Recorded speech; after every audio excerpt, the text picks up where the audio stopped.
So hello everyone, how are you all? Welcome to my channel once again and my name is Christina Willis और आप मुझे बहुत अच्छे से अब तक जान गए होंगे और मैं इस चैनल पे पढ़ाती हूँ आपको पूरी की पूरी सोशल स्टडी ऑफ क्लास 6 से लेके क्लास 10 तक एंड 11th एंड 12th की ज्योग्राफी एंड हिस्ट्री। ठीक है, सो ह्यूमैनिटीज़ वाले बच्चे अगर कोई हैं आपके तो आप प्लीज़ उनको मेरे चैनल के बारे में ज़रूर शेयर करिएगा कि इस चैनल पे जो ह्यूमैनिटीज़ वाले बच्चे हैं वो अपने चैप्टर्स जो हैं देख सकते हैं। अभी वैसे 11th और 12th इतना कंटिन्यूशन में नहीं है, कुछ चैप्टर्स 11th 12th के पढ़े हुए हैं तो वो देख सकते हैं। ठीक है, सो आज जो चैप्टर ये हम कंटिन्यू कर रहे थे दैट इज कॉन्स्टिट्यूशनल डिज़ाइन और यहाँ से अब आपका सेकेंड पार्ट हम स्टार्ट करेंगे कॉन्स्टिट्यूशनल डिज़ाइन का। ठीक है, so this is the second part of the chapter. Okay अब यहाँ पर कॉन्स्टिट्यूशन में कुछ चीज़ें जो है वो एग्री करवाई, लाइक कुछ चीज़ें वाइट लोग उससे एग्री थे, जो यूरोपियन वाइट्स थे जो वहाँ रह रहे थे, और कुछ बातों से जो वहाँ के ब्लैक पीपल थे वो एग्री हुए। ठीक है, उसके बाद फिर कॉन्स्टिट्यूशन में ये सारी चीज़ें मतलब रखी गई कि वाइट मतलब आपको ये बात माननी पड़ेगी और ब्लैक्स को ये माननी पड़ेगी, ये सारी मतलब एक शर्तें रखी काइंड ऑफ कॉन्स्टिट्यूशन में कुछ चीज़ें डाली, कुछ शर्तें रखी। तो कुछ बातों से वाइट एग्री थे। अब वाइट किन चीज़ों से एग्री थे? To the following the principle of majority rule and that one person one vote. तो मेजोरिटी जो है वही रूल करेगी। मेजोरिटी किसकी थी? मेजोरिटी थी आपकी ब्लैक पीपल्स की। ठीक है, तो वाइट जो थे वो इस बात से एग्री हो गए कि ब्लैक पीपल्स जो ब्लैक मेजोरिटी है वो ही रूल करेगी। ठीक है, लेकिन वन पर्सन वन वोट होगा। तो अब आप कहने की वो हो गया ना कि अब जब अपनी बारी आई तब आप बोल रहे हो कि वन पर्सन वन वोट होगा, और वहीं जब वाइट जो है माइनॉरिटी जब रूल कर रही थी तब आपने ये रूल नहीं रखा वन पर्सन वन वोट का, क्योंकि अब यहाँ ये था कि इस कंट्री में अफ्रीका में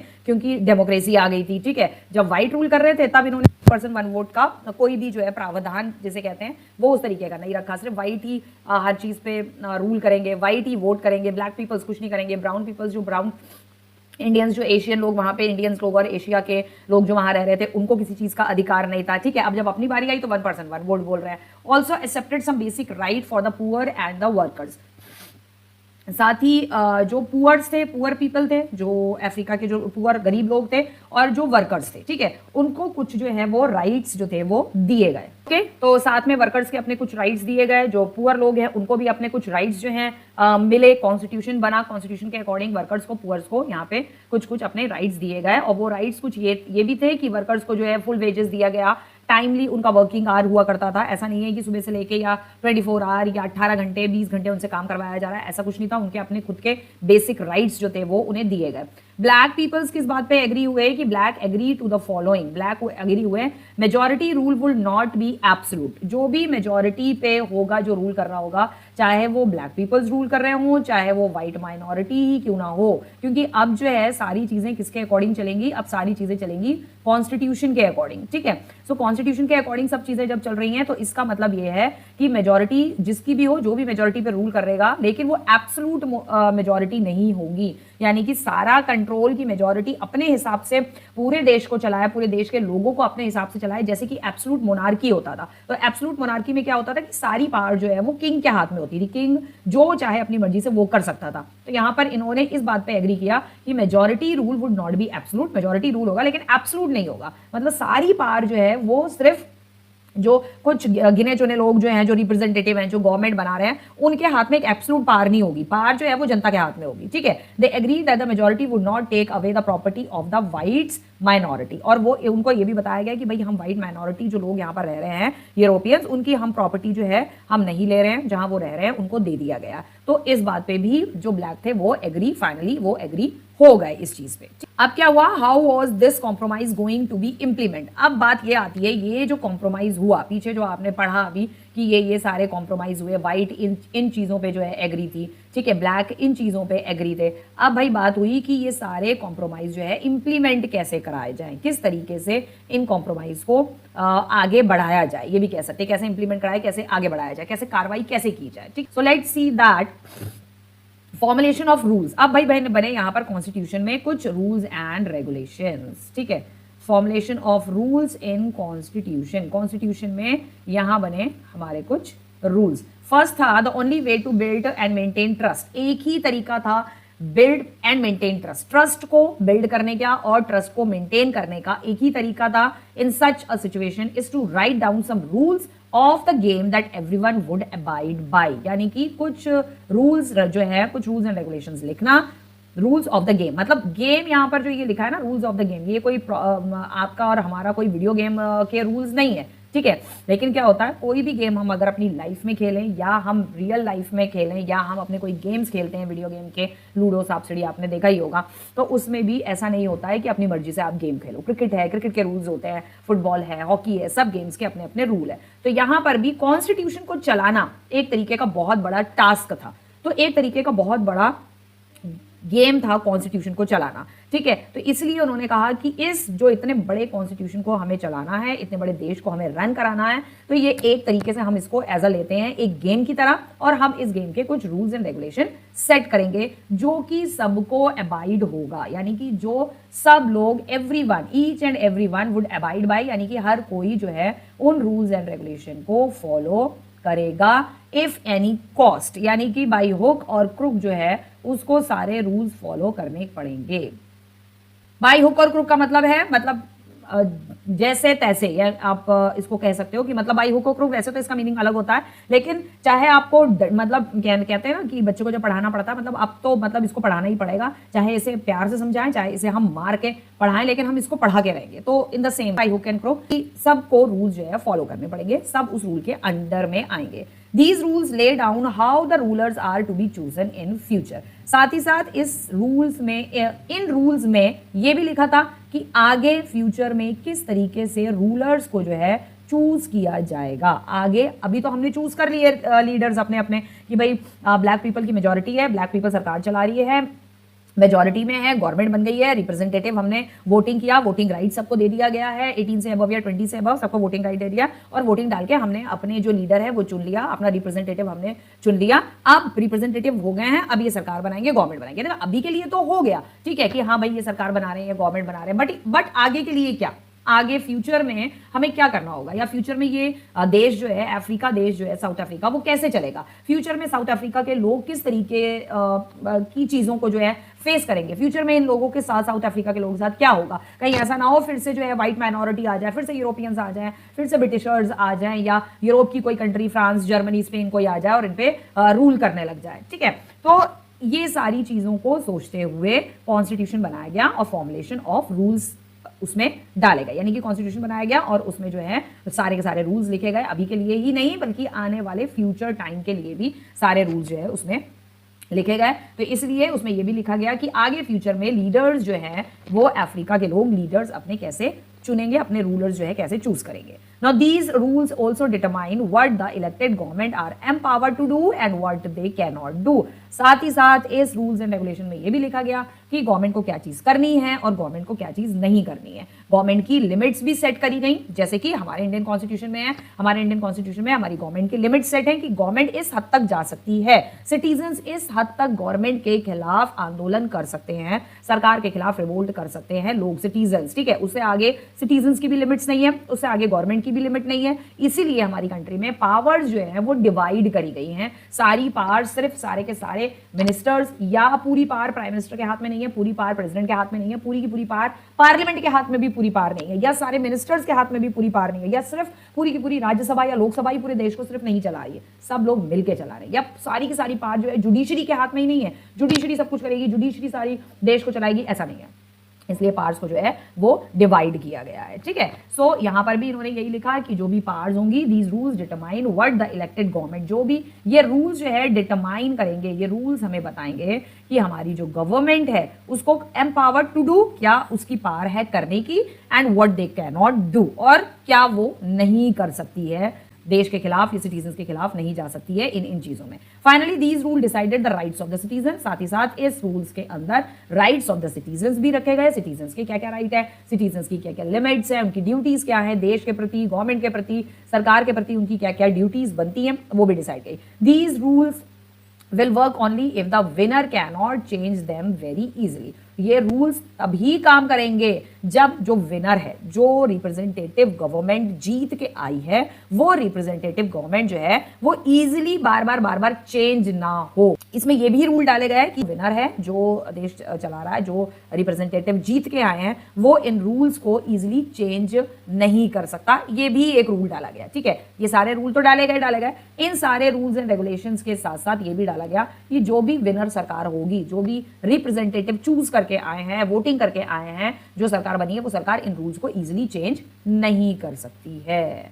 उसके बाद this is what the south African did. South African यानी कि साउथ अफ्रीकन पीपल्स ने ये सारी चीजें करी जो आपने अभी प्रीवियसली पढ़ी। They agreed on some basic rules, कुछ बेसिक रूल्स पे वो एग्री हुए। They also agreed that these rules will be supreme, that no government will be able to ignore these. और ये रूल्स एंड रेगुलेशंस जो बनाए हैं, फॉर्मेशन ऑफ रूल्स जो बनाए हैं, ये रूल सुप्रीम है, सुप्रीम पावर में ये सारे के सारे रूल्स हैं, सबसे आगे हमारे रूल्स रहेंगे। कोई भी गवर्नमेंट बने, किसी भी तरीके की गवर्नमेंट बने, वो इस रूल्स के खिलाफ जो है, इन रूल्स के खिलाफ नहीं जाएगी, उन्हें रूल्स के अकॉर्डिंग चलना ही पड़ेगा। This set of a basic rule is called constitution. In sets को, जो ये सेट्स ऑफ बेसिक रूल, इसी को कॉन्स्टिट्यूशन कहते हैं। चाहे वो इंडियन कॉन्स्टिट्यूशन कह लीजिए, चाहे आप साउथ अफ्रीका कॉन्स्टिट्यूशन कह लीजिए, यही रूल्स का जब सेट बन जाता है, जब एक बुक बन जाती है बहुत मोटी सी, भारी सी, हैवी सी, ठीक है, तब इन रूल्स को, अ सेट ऑफ बेसिक रूल्स को कहा जाता है कॉन्स्टिट्यूशन। तो कॉन्स्टिट्यूशन की अगर डेफिनेशन आती है तो आपकी 1 मार्क्स में आप ये डेफिनेशन लिख सकते हैं, ठीक है। The constitution making is not unique to South Africa. Every country has diverse group of people. Sorry, constitution, अब भाई साउथ अफ्रीका के लिए कॉन्स्टिट्यूशन बनाना बहुत ज्यादा कोई इजी टास्क नहीं था। It's a very difficult work, ठीक है, क्योंकि साउथ अफ्रीका में भी जो है बाकी सारी कंट्रीज की तरह every country has diverse groups of people. South Africa में भी डाइवर्स ग्रुप ऑफ लोग जो है रहते थे। वहाँ साउथ अफ्रीका के वहाँ खुद के ब्लैक पीपल्स भी रहते थे, एशियन लोग भी रहते थे जिनको ब्राउन कहा जाता था, ठीक है। और हमारे इंडिया, क्योंकि इंडिया ऑब्वियसली एशिया में आता है, तो कहने का मतलब है कि एशिया की बाकी कंट्रीज के तो लोग थे ही थे, वहाँ पर रह रहे थे, बट इंडिया के भी लोग अफ्रीका में थे। वो भी ब्रिटिश टाइम के, जब ब्रिटिशर्स जो थे ना, वो लेबर कराने के लिए हमारे इंडियंस जो गरीब लोग होते थे, गरीब क्या, सब गरीबी थे, ठीक है, जो भी थे, जो भी वर्कर्स वगैरह थे, उनको उठा उठा के अफ्रीका भेजते थे और स्लेव ट्रेड जब करवाया जाता था, ठीक है। स्लेव ट्रेड खैर आज भी होता है बहुत सारी कंट्रीज में, बहुत सारी कंट्री में स्लेव ट्रेड आज भी है।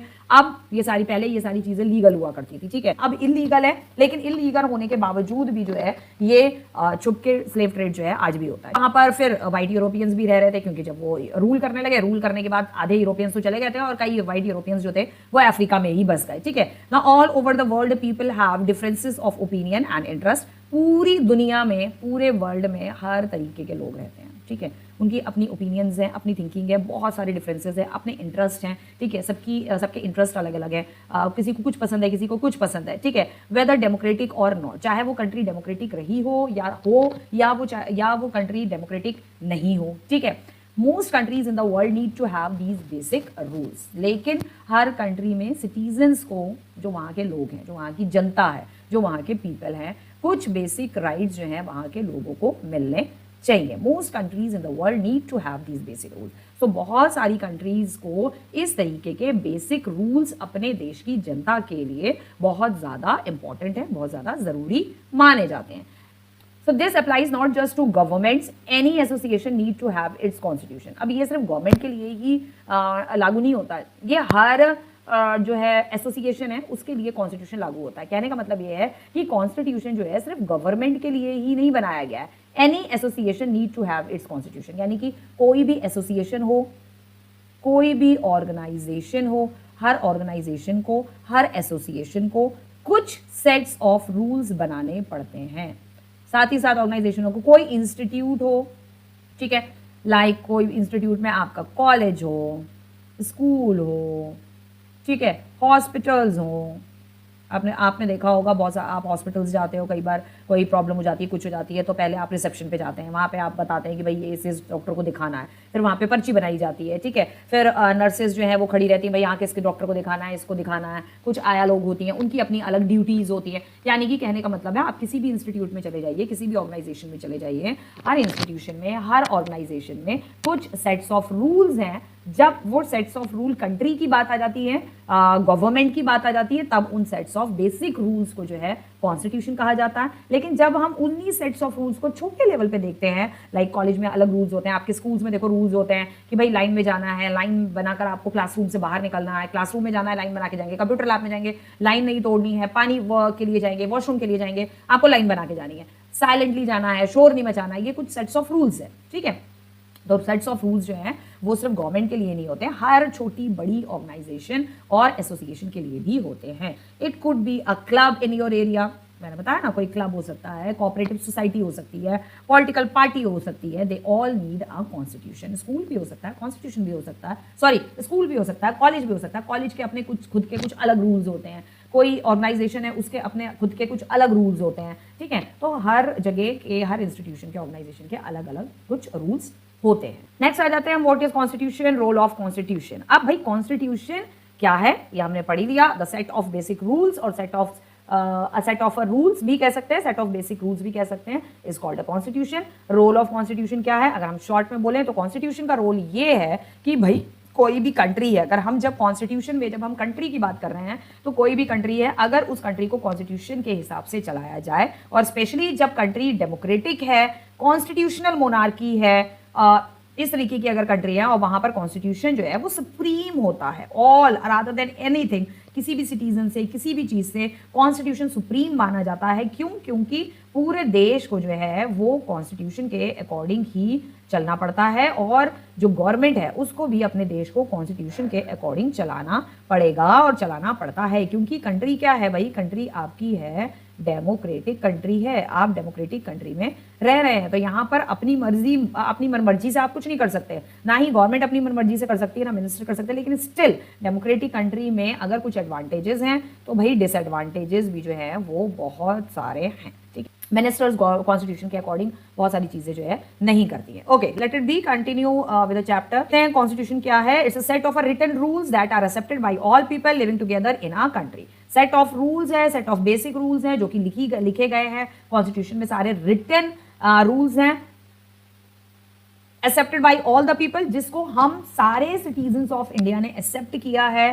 People living together in a country, वो लोग, वो सिटीजन्स, उन सिटीजन्स ने एक्सेप्ट किया है जो कि सिटीजन्स जो है टुगेदरली एक कंट्री में रहते हैं। This is called a constitution, ठीक है। अगर कॉन्स्टिट्यूशन आपका 3 मार्क्स में आता है then you have to write this definition. ये 3 पॉइंट्स इसलिए हमने दिए हुए हैं, तो आप 3 पॉइंट्स इसमें जो है लिख सकते हैं, ठीक है। अगर कॉन्स्टिट्यूशन 1 मार्क्स में आता है तो you have to write only the first point, सिर्फ आप ये वाला फर्स्ट पॉइंट आप लिख दो 1 मार्क्स में, दैट्स एनफ, ठीक है। Now it is the supreme law, but obvious कि ये जो है सुप्रीम लॉ है, सुप्रीम लॉ है, कॉन्स्टिट्यूशन से ऊपर कोई नहीं है, ठीक है, ठीक है। कॉन्स्टिट्यूशन से ऊपर कोई नहीं है, भाई बोला तो गया है कॉन्स्टिट्यूशन से ऊपर कोई नहीं है, लेकिन स्टिल जो है गवर्नमेंट कई बार कॉन्स्टिट्यूशन के अगेंस्ट तो नहीं जाती है, लेकिन कई बार ये है कि बहुत सारी चीजें जो है गवर्नमेंट वो कॉन्स्टिट्यूशन के अकॉर्डिंग भी नहीं करती है। मिनिस्टर्स भी कई ऐसी चीजें हैं वो मिनिस्टर्स अगेंस्ट जाते हैं, डेफिनेटली जाते हैं। भ्रष्टाचार, गंदगी बहुत है हमारे देश में, ऐसा नहीं है कि कॉन्स्टिट्यूशन के अकॉर्डिंग बिल्कुल स्टेप बाय स्टेप जो है लोग अपने घर वालों के अकॉर्डिंग ही चलते हैं।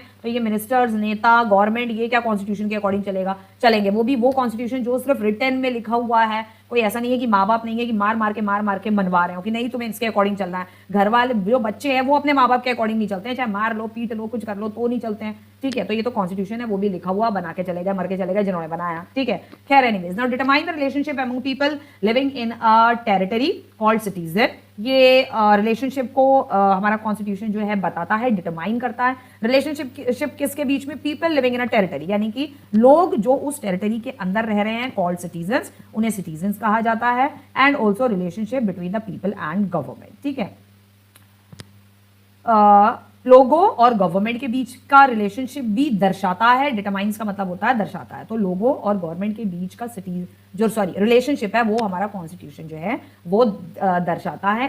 कॉन्स्टिट्यूशन में लिखा हुआ है कि भाई लोगों को गवर्नमेंट के साथ किस तरीके से व्यवहार करना चाहिए, किस तरीके से गवर्नमेंट के साथ मिलकर चलना चाहिए, गवर्नमेंट की हेल्प करनी चाहिए, और गवर्नमेंट को सिटीजन्स की किन किन चीज़ों का ख्याल रखना चाहिए, ठीक है। तो कॉन्स्टिट्यूशन जो है बहुत सारी चीज़ें जो है हमें बताता है। पीपल और गवर्नमेंट का रिलेशनशिप भी कॉन्स्टिट्यूशन के अंदर लिखा हुआ है, ठीक है। नेक्स्ट देखते हैं रोल ऑफ कॉन्स्टिट्यूशन। अब भाई कॉन्स्टिट्यूशन का रोल क्या है? Generates a degree of trust and coordination that is necessary for different kind of a people to live together. क्योंकि हमारी कंट्री में अलग अलग डिफरेंट टाइप के लोग रह रहे हैं, बहुत ज़्यादा हमारी कंट्री में जो है डाइवर्सिटी है, ठीक है। सो डाइवर्सिटी होने के वजह से ये एक डिग्री ऑफ ट्रस्ट जो है जनरेट करता है constitution, coordination that is necessary different kind of people to live together, ठीक है। एक ट्रस्ट जनरेट करता है, एक कोऑर्डिनेशन बनाता है कॉन्स्टिट्यूशन उन लोगों के बीच में जो कि एक ही देश में रह रहे हैं, एक साथ रह रहे हैं, but different kind of people है। उन सब डिफरेंट काइंड ऑफ पीपल्स के बीच में एक कोऑर्डिनेशन, एक डिग्री ऑफ ट्रस्ट जो है कॉन्स्टिट्यूशन जनरेट करता है। फर्स्ट पॉइंट ये हो गया। सेकंड पॉइंट है specify how the government will be constituted. Constitution ये स्पेसिफाई करता है कि गवर्नमेंट कैसे कॉन्स्टिट्यूट की जाएगी, who will have power to take which decision, किसके पास कितनी पावर होनी चाहिए, ठीक है, किसके पास कितनी पावर होनी चाहिए, किसके पास कौन सी पावर है कौन सा डिसीजन लेने के लिए, ठीक है। ये हमारा कॉन्स्टिट्यूशन जो है वो डिफाइन करता है, स्पेसिफाई करता है, हर एक चीज के बारे में बताता है कि भाई लाइक फॉर एग्जांपल किसी ने मर्डर कर दिया, ठीक है, तो भाई मर्डर कर दिया है तो वो केस जाएगा पहले पुलिस के पास। मर्डर हो गया भाई, पुलिस आएगी, इन्वेस्टिगेट करेगी, ठीक है। एक मिनट में आपको ऐसे बताती हूँ कौन सी गवर्नमेंट का पार्ट कौन सा डिसीजन लेगा, ठीक है। ये भी हमारे कॉन्स्टिट्यूशन में जो है स्पेसिफाई किया हुआ। किसी ने मर्डर किया तो भाई मर्डर वाला केस वहां तो पहले पुलिस आएगी, ठीक है। पुलिस उसके बाद क्या करेगी, इन्वेस्टिगेट करेगी, ठीक है। छोटा सा एग्जांपल बता रही हूँ। इन्वेस्टिगेट करने के बाद भाई प्रूफ हो गया ये है ऐसा है, लेकिन इसमें अभी प्रॉपरली प्रूफ नहीं हुआ है। इन्वेस्टिगेट के बाद वो जो है पकड़ के ले जाके अरेस्ट करेगी, ठीक है। वारंट निकलेगा, उसे अरेस्ट किया जाएगा। अरेस्ट करने के बाद उसके बाद चीजें जो केस है, केस बनेगा, केस बनने के बाद चीजें जाएंगी कोर्ट में। कोर्ट में पहली हो गई आपकी जो डिस्ट्रिक्ट कोर्ट होती है उसमें जाएगा। डिस्ट्रिक्ट कोर्ट ने अपना डिसीजन सुना दिया। अगर जो है जो क्रिमिनल है, मतलब मर्डर का केस उसके ऊपर डाला है और क्रिमिनल है वो नहीं सेटिस्फाइड हो रहा है, ठीक है, या जो विक्टिम है या जिसको मारा गया उसकी फैमिली सेटिस्फाइड नहीं है डिस्ट्रिक्ट कोर्ट के फैसले से, ठीक है, उसके बाद वो केस जाएगा फिर हाई कोर्ट में, और अगर आगे फिर भी सेटिस्फाइड नहीं हुआ तो जाएगा फिर वो सुप्रीम कोर्ट में, ठीक है। तो ये क्या है, ये गवर्नमेंट की ऑर्गन है, ठीक है। ये पूरी की पूरी गवर्नमेंट की एक ऑर्गन है। इस ऑर्गन को कहा जाता है जुडिशरी, ठीक है।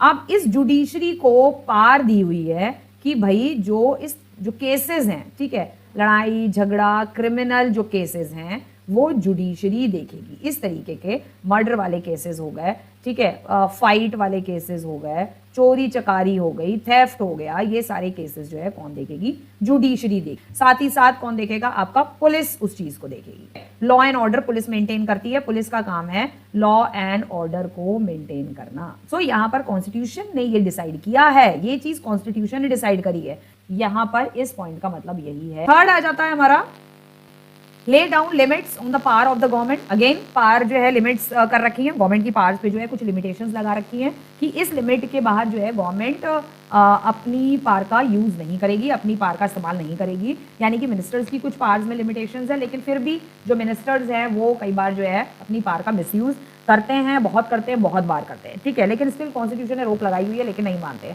बहुत सारे मिनिस्टर्स ऐसा करते हैं। Tell us what the right of the citizen are. साथ ही साथ कॉन्स्टिट्यूशन हमें ये भी बताता है कि हम सिटीजन्स का जो है वो क्या क्या राइट है, कहाँ कहाँ पर हमारे क्या क्या राइट्स बनते हैं, हम किस चीज़ में गवर्नमेंट के सामने आंदोलन कर सकते हैं, कहाँ पर हमारा राइट है, हम गवर्नमेंट को कहाँ पर जो है पकड़ के घेर सकते हैं, ठीक, किस तरीके से हम कर सकते हैं, उसका भी तरीका कॉन्स्टिट्यूशन में जो है वो बताया गया है, ठीक है।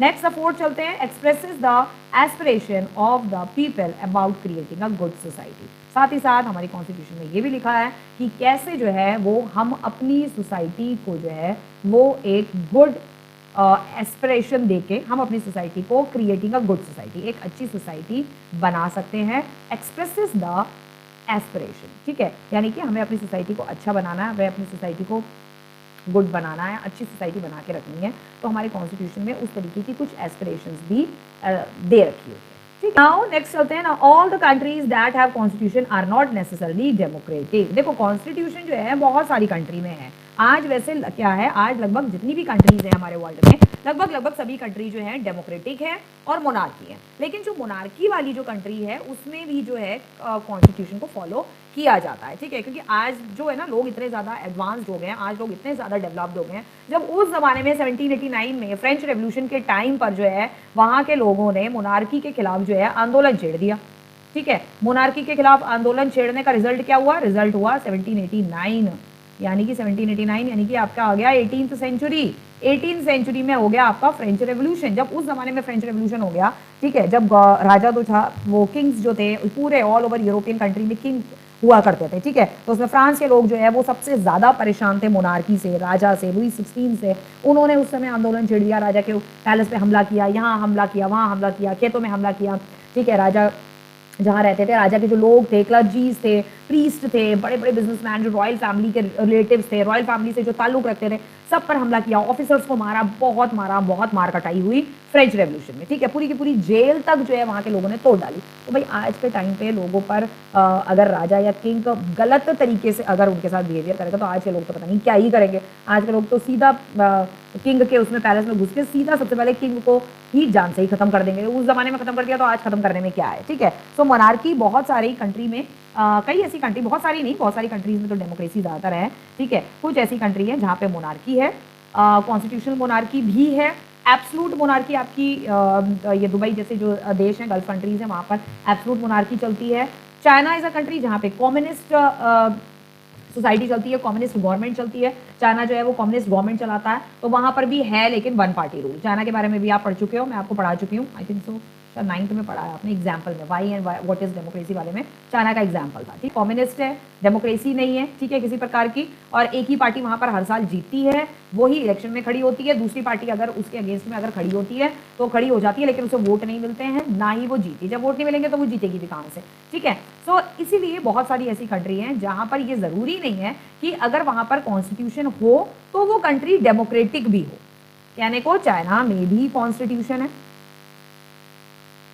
यूनाइटेड किंगडम में भी, इंग्लैंड में भी यानी कि कॉन्स्टिट्यूशन है, वहां पर आपकी कॉन्स्टिट्यूशनल मोनार्की चलती है। दुबई जैसे जहाँ एब्सोल्यूट मोनार्की है वहां पर भी कॉन्स्टिट्यूशन लेकिन है, लेकिन इट्स नॉट नेसेसरी कि जहां पर कॉन्स्टिट्यूशन अगर है जिस कंट्री में तो वो कंट्री डेमोक्रेटिक ही हो। But all the country that are democratic will have constitution. लेकिन नो डाउट जो कंट्री डेमोक्रेटिक है, जहां पे डेमोक्रेसी है, उन कंट्री में कॉन्स्टिट्यूशन तो जरूर होगा ही होगा, 101%। After the war of independence against Great Britain, the America gave themself a constitution. Great Britain से अमेरिका की वॉर हुई थी, काफी सालों तक वॉर चलती रही ब्रिटेन की, ठीक है, जिसे वॉर ऑफ इंडिपेंडेंस भी कहा जाता है, war American war of independence कहा जाता है पूरा जो उसको बोला जाता है। ये आईसीएसई बोर्ड में 8th क्लास में आपका ये चैप्टर है हिस्ट्री में, अमेरिकन वॉर ऑफ इंडिपेंडेंस। तो यही वो वॉर ऑफ इंडिपेंडेंस थी जो अमेरिका ने ब्रिटेन से बहुत सालों तक लड़ी, और सालों तक लड़ने के बाद आखिरकार जो है अमेरिका को ब्रिटेन को फ्री करना ही पड़ा, ठीक है। तो उसके बाद करीब 17 फ्रेंच रेवोल्यूशन से पहले जो है अमेरिका जो था वो इंडिपेंडेंट हो गया था। अराउंड 4 जुलाई 1776 में अमेरिका जो था वो ग्रेट ब्रिटेन से आजाद हो गया था, ठीक है। तो जैसे ही अमेरिका आजाद हुआ, अमेरिका ने जो है अपना कॉन्स्टिट्यूशन लिख डाला, फटाफट अमेरिका ने जो है अपना कॉन्स्टिट्यूशन लिखा, जिससे कि आगे फ्यूचर में उसको रूल करने में, अमेरिका देश को चलाने में कोई भी सरकार आए उसको कभी भी किसी भी तरीके का कोई प्रॉब्लम ना आए।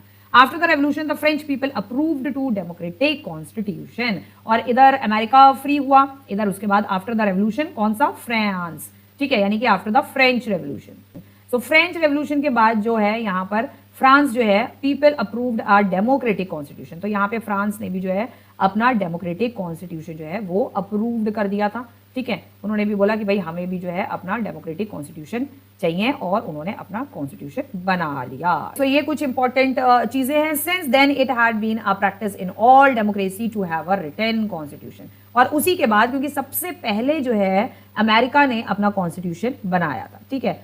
जितनी डेमोक्रेसीज थी to have a written constitution, सब डेमोक्रेसीज यानी कि सब डेमोक्रेटिक कंट्री ने अपना अपना रिटन कॉन्स्टिट्यूशन बनाया, और तभी देश को चलाना सही समझा। लेकिन उन सब में सबसे लंबा, सबसे लॉन्गेस्ट कॉन्स्टिट्यूशन जो था वो हमारा इंडिया का लॉन्गेस्ट कॉन्स्टिट्यूशन बना, ठीक है, रिटन कॉन्स्टिट्यूशन बनाया था। आज जो अमेरिका में जो लोग रह रहे हैं वो बेसिकली अमेरिका के लोग नहीं है, they are not Americans, they are basically Europeans. जो अमेरिका में जो लोग रह रहे हैं वो यूरोपियंस हैं। जैसे कि ब्रिटिशर्स इंडिया से गए लेकिन सारे नहीं गए, कई ब्रिटिशर्स इंडिया में रह गए जिनको आज एंग्लो इंडियंस कहा जाता है, और उनकी family to family, generation to generation, generation to generation आज भी बहुत सारे ब्रिटिशर्स जो हैं हमारे इंडिया के पार्ट में यहाँ वहाँ बहुत रह रहे हैं, वहाँ सेटल्ड हो गए। इसी तरीके से अमेरिका को भी उन्होंने रूल कर रखा था ब्रिटेन ने, तब सबसे अमेरिका में सारे के सारे जो ब्रिटिश थे वो अमेरिका में ही सेटल्ड हो गए। उनको अमेरिका बहुत अच्छा लगा, एरिया बहुत बड़ा था, खेती और एग्रीकल्चर, फार्मिंग, ये सब कुछ ऑक्यूपेशन वगैरह वहाँ बहुत अच्छा हो सकता था, बहुत बड़ा एरिया है अमेरिका का। आज लोग रह रहे हैं वो बेसिकली जो है वो आपके यूरोपियंस है,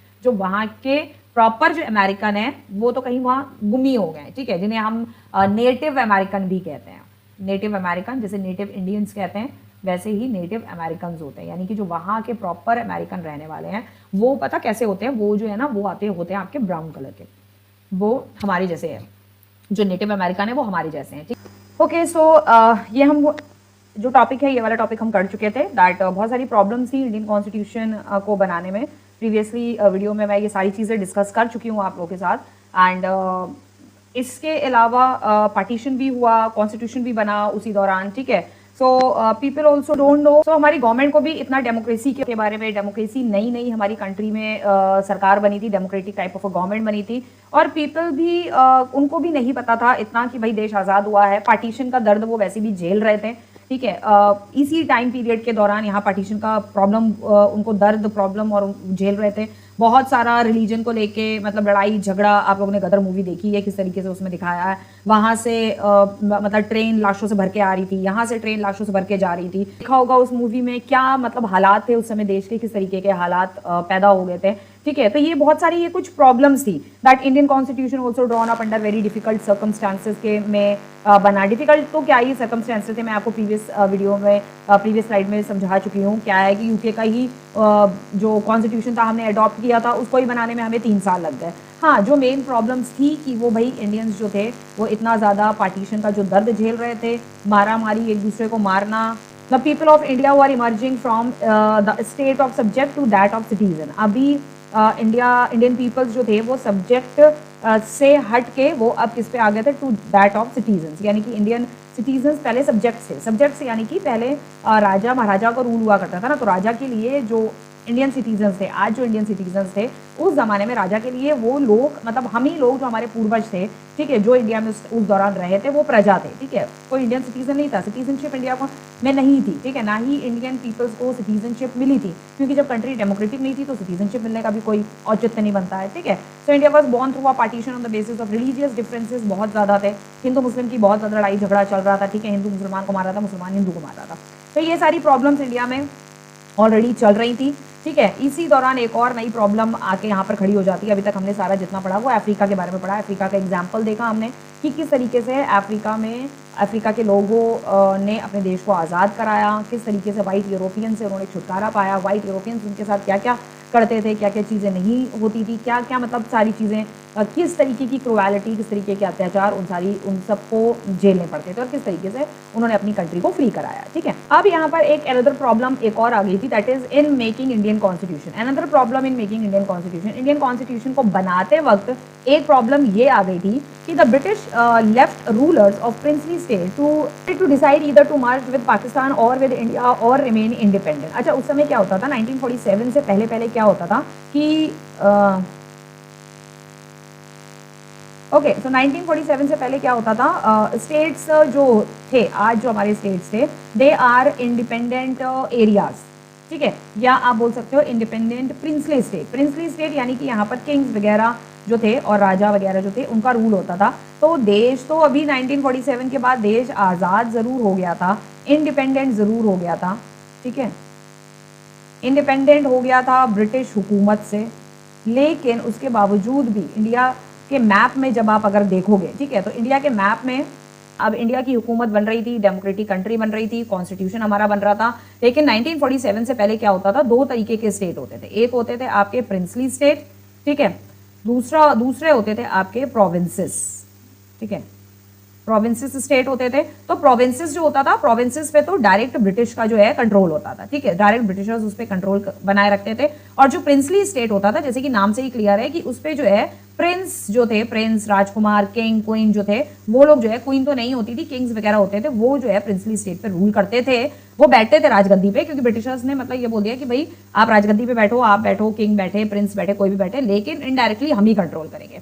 प्रोविंसेस जो होते थे जितने भी, उस पर ब्रिटिशर्स का डायरेक्ट कंट्रोल था। अब जब इंडिया मर्ज हुआ, सारे स्टेट्स हुए, डेमोक्रेटिक कंट्री डेमोक्रेटिक बन रही थी, कॉन्स्टिट्यूशन बन रहा था, सारे स्टेट्स मिलके एक देश बन रहा था, एक कंट्री बन रही थी, तो जो प्रोविंसेस ब्रिटिश के डायरेक्ट अंडर कंट्रोल में थे वो तो सारे के सारे मर्ज हो गए, ठीक है।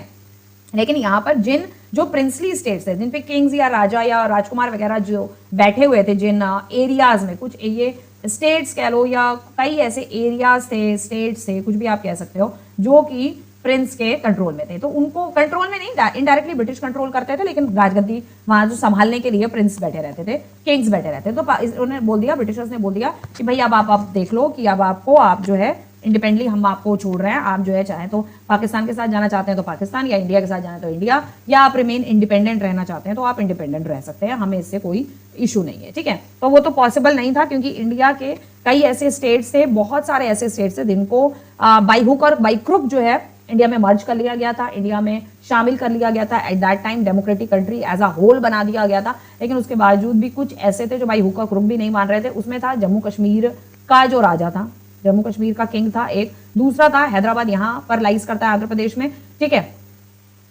हाँ यस आंध्र प्रदेश में, तो हैदराबाद, निजाम ऑफ हैदराबाद, ठीक है। ये जो दो ऐसे राजा थे, यहाँ लिख देती हूँ मैं, हैदराबाद का एक निज़ाम था, अब आई डोंट नो तो उसका नाम मुझे अभी याद नहीं आ रहा है, हैदराबाद के निज़ाम का, तो निज़ाम ऑफ हैदराबाद, और कश्मीर के जो राजा थे राजा हरि सिंह, ठीक है। तो ये दो जो थे, ये लोग जो है अपना इंडिपेंडेंट रहना चाहते थे कि भाई हमें जो है इंडिपेंडेंट रहना है, हमें ना पाकिस्तान के साथ जाना है ना इंडिया के साथ जाना है। निज़ाम ऑफ हैदराबाद पहले इंडिपेंडेंट रहना चाहते थे कि भाई हम इंडिपेंडेंट रहेंगे, लेकिन बाद में इनके दिमाग में पता नहीं क्या आया और इन्होंने बोला कि नहीं, we will go with the Pakistan, ठीक है, हम जो है पाकिस्तान के साथ जाना चाहेंगे। अब हैदराबाद इन बिटवीन, आप देख सकते हो, इन बिटवीन यहाँ पर लाइज करता है।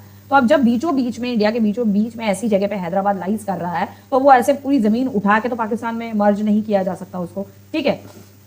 और यहाँ कश्मीर वाला जो पोर्शन था, जो कि हरि सिंह के अंडर में था, प्रिंसली स्टेट था वो भी, तो eight that time Jawaharlal Nehru was the prime minister, ठीक है। तो जवाहरलाल नेहरू ने बोला ठीक है, हरि सिंह को बोल दिया कि ठीक है भाई, तुम्हें इंडिपेंडेंट रहना है तो ठीक है, आप इंडिपेंडेंट रहिए, क्योंकि वो तो कॉर्नर पे आ जाता था पूरा जम्मू कश्मीर, उस समय पूरा लद्दाख वद्दाख, पीओके सब कुछ था, ठीक है, अक्साई चिन वगैरह सारा कुछ था, क्योंकि अक्साई चिन आधा इधर वाला पोर्शन चाइना ने कैप्चर किया हुआ है, इधर वाला ये पोर्शन लगता है आपका पीओके। मैंने आपको प्रीवियस कई वीडियोस में मैंने आपको बताया हुआ है, तो पीओके वगैरह ऐसा कुछ भी नहीं था, ना ही अक्साई चीन था, पूरा का पूरा जम्मू कश्मीर था, जो कि पूरा का पूरा हरि सिंह के अंडर में आता था। तो जवाहरलाल नेहरू ने बोला ठीक है, आप इंडिपेंडेंट रहना चाहते हो, आप इंडिपेंडेंट रहो। तो ये वाला जो पूरा पार्ट था, ये अभी तक 1947 के बाद तक भी जो है अभी तक इंडिया में शामिल नहीं हुआ था। तो merger of these princely state was a difficult and uncertain task. तो इन प्रिंसली स्टेट, इसके अलावा और भी थे 2-3, इन प्रिंसली स्टेट्स को, खासकर ये दोनों जो थे ना, बहुत ही अपनी अड़े हुए थे। तो ऐसे प्रिंसली स्टेट्स को शामिल करना डेमोक्रेटिक कंट्री में, उनसे बोलना कि भाई आप जो है डेमोक्रेटिक कंट्री में जो है शामिल हो जाइए, हमारी एक कंट्री बन रही है, कॉन्स्टिट्यूशन होगा, सारी चीजें होगा, तो ऐसा बोलना बड़ा डिफिकल्ट था, और इनको जबरदस्ती शामिल करना भी बड़ा डिफिकल्ट था। लेकिन बाद में ये हुआ कि भाई ऐसे तो भाई नहीं, काम ऐसे इस तरीके से काम नहीं चल सकता, ठीक है। सो जवाहरलाल नेहरू ने क्या किया, हैदराबाद को तो भाई हुक एंड क्रोक जो है डेमोक्रेटिक कंट्री इंडिया में शामिल कर लिया था। जवाहरलाल नेहरू ने क्या किया, पूरे हैदराबाद में जो है यहाँ पे लगा दी मिलिट्री, पूरी अपनी आर्मी लगा दी, ठीक है। और आर्मी लगाने की वजह से इन्होंने आर्मी लगाकर जबरदस्ती हैदराबाद को डेमोक्रेटिक कंट्री इंडिया में शामिल कर लिया था। तो ये एक तो शामिल हो गए, निजाम ऑफ हैदराबाद हट गए, क्योंकि वो राजा बने रहना चाहते थे ना, सोचते थे कि राजा से अगर हम हट जाएंगे, फिर भाई जब एक सरकार आ जाएगी, ये गवर्नमेंट आ जाएगी, तो मेरा राजा का तो किसी तरीके का कोई वैल्यू ही नहीं रह जाएगी, तो इसलिए ये लोग राजा बने रहना चाहते थे। दूसरा हरि सिंह था, ठीक है, एक साल ऐसे ही कटता था, 1947 से 48 आ गया। जब 48 आ गया तो इनको भी वो फ्री तो किया ही हुआ था कि भाई आप पाकिस्तान जाए, पाकिस्तान में चले जाएं, इंडिया में शामिल होना चाहें, इंडिया में शामिल हो जाए। तो इन्होंने क्या किया, नहीं भाई हम इंडिपेंडेंट रहेंगे। इंडिपेंडेंट रहने के चक्कर में 1948 में जो है पाकिस्तान ने कश्मीर पे अटैक कर दिया, ठीक है, जम्मू कश्मीर पे अटैक कर दिया, ताकि हम पूरा का पूरा जम्मू कश्मीर जो है अपने में शामिल कर ले। उसी अटैक के दौरान जो है इन्होंने कुछ पोर्शन जम्मू कश्मीर का अपने कब्जे में कर लिया, जो कि आज भी अपने कब्जे में किया हुआ है, जिसको पीओके कहा जाता है, that is PoK, Pakistan occupied Kashmir कहा जाता है। और उसी के चलते नीचे एक और पार्ट है जो भी इनके कब्जे में है, जिसको ये लोग नाम देते हैं आजाद कश्मीर का। बहुत सारी टीचर्स को ये सारी चीज़ें जो है नहीं पता है कि कश्मीर के कितने टुकड़े हैं, कितने पार्ट हैं, ये सारी चीज़ें ना पता है, ना वो जो है आप लोग को बताएंगी, ठीक है। एनीवेज, लेकिन ये पता होना चाहिए, मैक्सिमम सभी को पता होना चाहिए। तो ये वही पार्ट है जो पीओके का जो कैप्चर किया हुआ था 1948 से लेके, जो कि हम अभी तक आज़ाद नहीं करवा पाए इस पार्ट को आज तक, ठीक है। सो इन्होंने अटैक किया, पाकिस्तान ने अटैक किया। जब अटैक कर दिया तब फिर हरी सिंह भी जो है घबरा गए, परेशान हो गए। तब इन्होंने जवाहरलाल नेहरू से जो है हेल्प मांगी कि भाई हमें आपकी आर्मी की जो है वो सख्त ज़्यादा ज़रूरत है, क्योंकि इधर पाकिस्तान ने हम पे अटैक कर दिया और हम जो है इंडिया में शामिल होने के लिए तैयार है। तो नेहरू ने कहा आर्मी की मैं हेल्प आपको तभी प्रोवाइड कराऊंगा, अपनी आर्मी में तभी भेजूंगा जब आप इंडिया में शामिल होने के लिए तैयार हो जाएंगे। हरी सिंह ने कहा ठीक है, हम रेडी हैं, हम इंडिया में शामिल होने के लिए तैयार हैं, लेकिन हमें जो है स्पेशल राज्य का दर्जा दिया जाएगा। हम जम्मू कश्मीर के लिए मैं चाहता हूं कि एक स्पेशल राज्य का दर्जा दिया जाए। तो यही वो स्पेशल राज्य का दर्जा था जब जो है जवाहरलाल नेहरू के कहने पर आर्टिकल 370 जम्मू कश्मीर में लगाया गया और 35A जम्मू कश्मीर में लगाया हुआ था जवाहरलाल नेहरू के कहने पे, जो कि आज तक जो है वो लगा रहा, ठीक है। और अभी शायद 2019 या अभी जो हमारी जो नई सरकार बनी है तो 2019 या 21 के दौरान जो है ये आर्टिकल 370 और 35A जो है इसको हटा दिया, क्योंकि इसी के चलते 1948 के बाद जो संधि हुई, जो ट्रीटी हुई 49 में, यहाँ से हमने हमारी आर्मी दी गई पाकिस्तान से लड़ने के लिए और वहां इन्होंने स्पेशल राज्य का दर्जा दिया गया, उसी में 370 और 35A आर्टिकल जो है लगाया गया था, ठीक है। So when the constitution was begin written the future of the country did not look as secure as it is does. तो भाई जब डेमोक्रेसी इधर हैदराबाद को भी अपना जो है इन्होंने कब्जे में कर लिया था, हैदराबाद को, ठीक है, वो तो आर्मी लगा के कर ही लिया। तो भाई जब आज जिस तरीके का इंडिया हमें एक सिक्योर दिखता है, उस टाइम पर इस तरीके से इतना सिक्योर हमारी कंट्री जो थी नहीं थी, क्योंकि मालूम ही नहीं था। जो इंडियन लीडर्स थे जो कॉन्स्टिट्यूशन बना रहे थे, कंट्री डेमोक्रेटिक हो गई थी, उन तक को भी ये आइडिया नहीं था कि भाई हम इस डेमोक्रेटिक कंट्री को संभाल पाएंगे या नहीं संभाल पाएंगे, ये चल पाएगी नहीं चल पाएगी।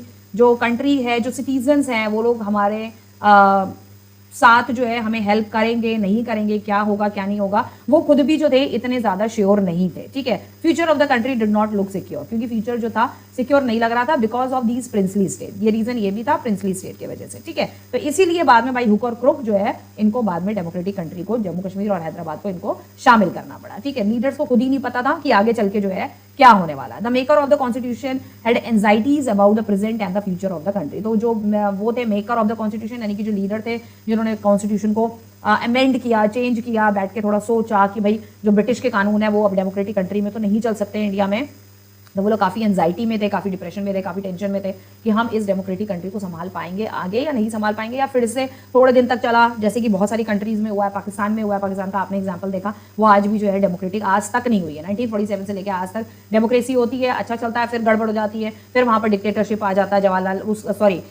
परवेज मुशर्रफ का डिक्टेटरशिप आ गया, कभी किसी ने वहां पर जो है डिक्टेटरशिप लागू कर दी, कभी किसी आर्मी के जर्नल ने वहां डिक्टेटरशिप लागू कर दी, यही सब चलता रहता है। तो यहाँ इंडियन लीडर्स को भी ये डर था कि कहीं ऐसा ना हो फिर से जो है दोबारा से जो है किसी दूसरी कंट्री जो है कि कब्जे में ये आ जाए, कहीं किसी दूसरी कोई कंट्री, दूसरा कोई देश कहीं फिर से जो है हम पे कब्जा ना कर ले। सो बहुत सारी प्रॉब्लम्स तो खैर थी, बहुत सारी। तो कॉन्स्टिट्यूशन को बनाने के लिए जो पाथ जो है अपनाया हमारे इंडियन लीडर्स ने, despite all these difficulties there was one big advantage for the makers of the Indian constitution. तो अभी तक हमने डिफिकल्टीज पढ़ी, अब हम पढ़ेंगे कुछ एडवांटेजेस, ठीक है। तो इसके डिफिकल्टीज के चलते कुछ हमारे पास जो है एडवांटेजेस भी थे। अब वो क्या थे? Unlike south Africa, they did not have a create of consensus about what a democratic India should look like. South Africa की तरह, जैसे साउथ अफ्रीका में था कि भाई डेमोक्रेटिक कंट्री कैसी दिखनी चाहिए, कैसी होनी चाहिए, same as it is India में भी था, किसी तरीके का कोई क्राइटेरिया नहीं था, ठीक है। They did not have create a consciousness about what a democratic India should look like. India में भी वही चीज थी, भाई डेमोक्रेटिक कंट्री किस तरीके का होना चाहिए, how the democratic country look like. South Africa के में जिस तरीके का था, जैसे हमारी इंडिया में भी वही प्रॉब्लम थी, वही इशू था कि कैसी दिखनी चाहिए डेमोक्रेटिक कंट्री, कैसी होनी चाहिए, सिटीजन्स कैसे होने चाहिए, कैसे रूल्स होने चाहिए, कैसे रेगुलेशंस होने चाहिए, सरकार कैसे काम करेगी, सरकार जो है लोगों के लिए कैसे काम करेगी, लोग सरकार के साथ कैसे मिलकर काम करेंगे, क्या लोग कॉन्स्टिट्यूशन को फॉलो करेंगे, क्या लोग डेमोक्रेसी को फॉलो करेंगे। यानी कि कुछ ना कुछ ऐसी चीज थी जिसमें सारे लोग जो है सहमत हो, सबकी सर्व सहमति हो। कॉन्सेंसस मतलब होता है सब लोग एक ही, कोई ना कोई एक ऐसी प्रॉब्लम, कोई ऐसी डिफिकल्टी जिसमें सब लोग जो है उस बात के लिए एग्री करें। अब वो किस बात के लिए एग्री कर सकते थे, मतलब ये क्या कयास लगाए जा रहे थे कि ऐसी कौन सी चीज है जिसपे सब लोग जो है एग्री कर पाए। अब वो था भैया ब्रिटिश रूल, ठीक है, ब्रिटिश रूल या आप कह सकते हो कॉलोनियल रूल, ठीक है। सो ब्रिटिश रूल से तो सभी परेशान थे, ब्रिटिश से सभी आज़ादी चाहते थे, ठीक है। तो इस बात पे तो सभी कॉन्सेस करेंगे कि इस बात पे सभी की सर्व सहमति होगी कि भाई हमें ब्रिटिशर से आज़ादी चाहिए। So most of this consensus had evolve during the freedom struggle. तो बहुत सारी सहमति उस दौरान आई जिस समय फ्रीडम स्ट्रगल चल रहा था, ठीक है। ब्रिटिशर्स के अगेंस्ट हम लोग जो है, हमारे लीडर जो है फ्रीडम के लिए, आज़ादी के लिए जो है स्ट्रगल कर रहे थे। Our national movement was not merely a struggle against a foreign rule. तो हमारा जो नेशनल मूवमेंट थे वो सिर्फ ब्रिटिश से आज़ादी दिलाने के लिए ही, हमारे फ्रीडम स्ट्रगल जो हमारे फ्रीडम फाइटर्स थे वो स्ट्रगल नहीं कर रहे थे कि हमें ब्रिटिश रूल से ही आज़ादी चाहिए। सिर्फ यही एक जो है कॉन्सेप्ट नहीं था, इसके अलावा ये भी था कि it was also a struggle to rejuvenate our country, हमारी कंट्री को दोबारा पुनर्जीवित करना, रिजुविनेट करना, कंट्री को दोबारा से बनाना, रिक्रिएट करना, जिसे हम ये भी कह सकते हैं कि कंट्री को दोबारा रिक्रिएट करना, एक नए सिरे से कंट्री को बनाना, and to transform our society and politics. और साथ ही साथ हमारे समाज में, राजनीति में, पॉलिटिक्स में और सोसाइटी में उसमें बदलाव लाने के लिए भी संघर्ष हमारे फ्रीडम फाइटर्स कर रहे थे। मतलब देखो, ब्रिटिशर से तो आज़ादी हमें चाहिए ही चाहिए थी, लेकिन उसके साथ साथ हम ये भी चाह रहे थे कि हम एक नई कंट्री बनाना चाह रहे थे, एक नया देश भी हमारे लीडर्स जो थे वो बनाना चाह रहे थे। हमारे जो फ्रीडम स्ट्रगल थे, फ्रीडम स्ट्रगलर थे, वो एक नई कंट्री बनाना चाहते थे, नया देश बनाना चाहते थे, नई सोसाइटी बनाना चाहते थे। पॉलिटिक्स, राजनीति में भी नई नई चीजें वो लोग लेकर आना चाहते थे। There was a sharp difference of opinion within the freedom struggle about the path India should take after independence. तो इंडिपेंडेंस के बाद यानी 1947 के बाद अब वो ये हमारे जो फ्रीडम स्ट्रगलर्स थे वो ये सारी चीजें करना तो चाहते थे, लेकिन क्या होता था, क्योंकि बहुत सारे लीडर्स ने, इंडियन नेशनल कांग्रेस ने देश को आज़ादी के लिए आगे मतलब कह सकते हैं प्रेरित किया। इंडियन नेशनल कांग्रेस ने आज़ादी दिलाई, ये नहीं हम कह सकते हैं, क्योंकि इसलिए नहीं कह सकते क्योंकि इंडियन नेशनल कांग्रेस ही सिर्फ एक नहीं थी, कोई एक पार्टी, यही सिर्फ एक पार्टी नहीं थी जिसने देश को आज़ादी दिलाई, ठीक है। इस पार्टी में ऐसे बहुत से लीडर थे जो हमेशा इंडस्ट्रियलिस्ट को, कैपिटलिस्ट को और ब्रिटिशर्स को भी फेवर करते थे। इस पार्टी में ऐसे बहुत से लीडर्स थे, ऐसे बहुत से लीडर थे जो हमेशा माइनॉरिटी को, शेड्यूल कास्ट को और गरीब लोगों को, पुअर पीपल को, उनको सपोर्ट करते थे। तो इसीलिए क्या होता था, there was a sharp difference of opinion, क्योंकि कुछ जो थे लीडर्स, जो बड़े बड़े लीडर्स, उन लीडर्स में से आपका गांधी और जवाहरलाल नेहरू का भी नाम है, वो कैपिटलिस्ट, इंडस्ट्रियलिस्ट, ब्रिटिशर्स को सपोर्ट कर रहे हैं, ब्रिटिशर्स से निगोशिएट कर रहे हैं, ब्रिटिशर्स कह रहे हैं ये नहीं, आप ये कर लीजिए, ऐसा नहीं, ऐसा कर लीजिए, तो वो उस चीज में हाँ ना कर रहे हैं। लेकिन कुछ ऐसे लीडर्स थे लाइक भीमराव अम्बेडकर हो गए, आपके भगत सिंह हो गए, चंद्रशेखर आजाद हो गए, ये प्रॉपर फ्रीडम की लड़ाई लड़ रहे थे। ये इंडियन नेशनल कांग्रेस ने कोई देश को आजादी नहीं दिलाई है। तो आप लोग प्लीज जो है किसी भी टीचर के बताए हुए इस कॉन्सेप्ट पे बिल्कुल भी कभी मत जाना कि इंडियन नेशनल कांग्रेस ने जो है वो हमारे देश को जो है आजादी दिलाई है, ठीक है। इंडियन नेशनल कांग्रेस एक सिंपल एक पार्टी थी, एक पार्टी बनाई गई, ठीक है। ये पार्टी इसलिए बनाई गई ताकि हम ब्रिटिश जो गवर्नमेंट है, ब्रिटिश गवर्नमेंट के अंडर, ब्रिटिशर्स जो गवर्नमेंट चला रहे हैं उसके पॉलिटिक्स में जो है हम घुस सके।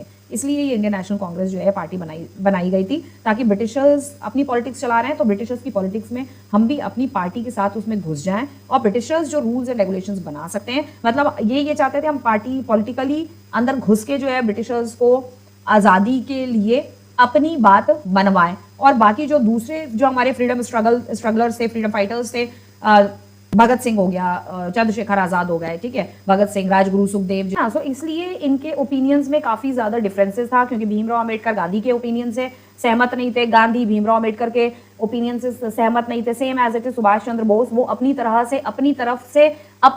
से जो है फ्रीडम स्ट्रगल वो लड़ रहे थे, सुभाष चंद्र बोस, ठीक है ना। सो इसलिए इनके जो फ्रीडम स्ट्रगल था about the part India should take, Hindustan ने फ्रीडम स्ट्रगल के लिए जो पाथ अपनाया था इंडिपेंडेंस के बाद, तो वहां पर जितने भी लीडर्स थे, इंडियन नेशनल कांग्रेस में ही सिर्फ लीडर नहीं थे, और भी बहुत, मतलब कुछ टीचर्स ने हम कहा इंडियन नेशनल कांग्रेस में बहुत से लीडर्स थे, बहुत सारे लीडर्स थे, उनमें आपस में मतभेद बहुत होता था, ओपिनियन में डिफरेंसेस होते थे। इंडियन नेशनल कांग्रेस में कोई खासा लीडर नहीं थे, ठीक है ना।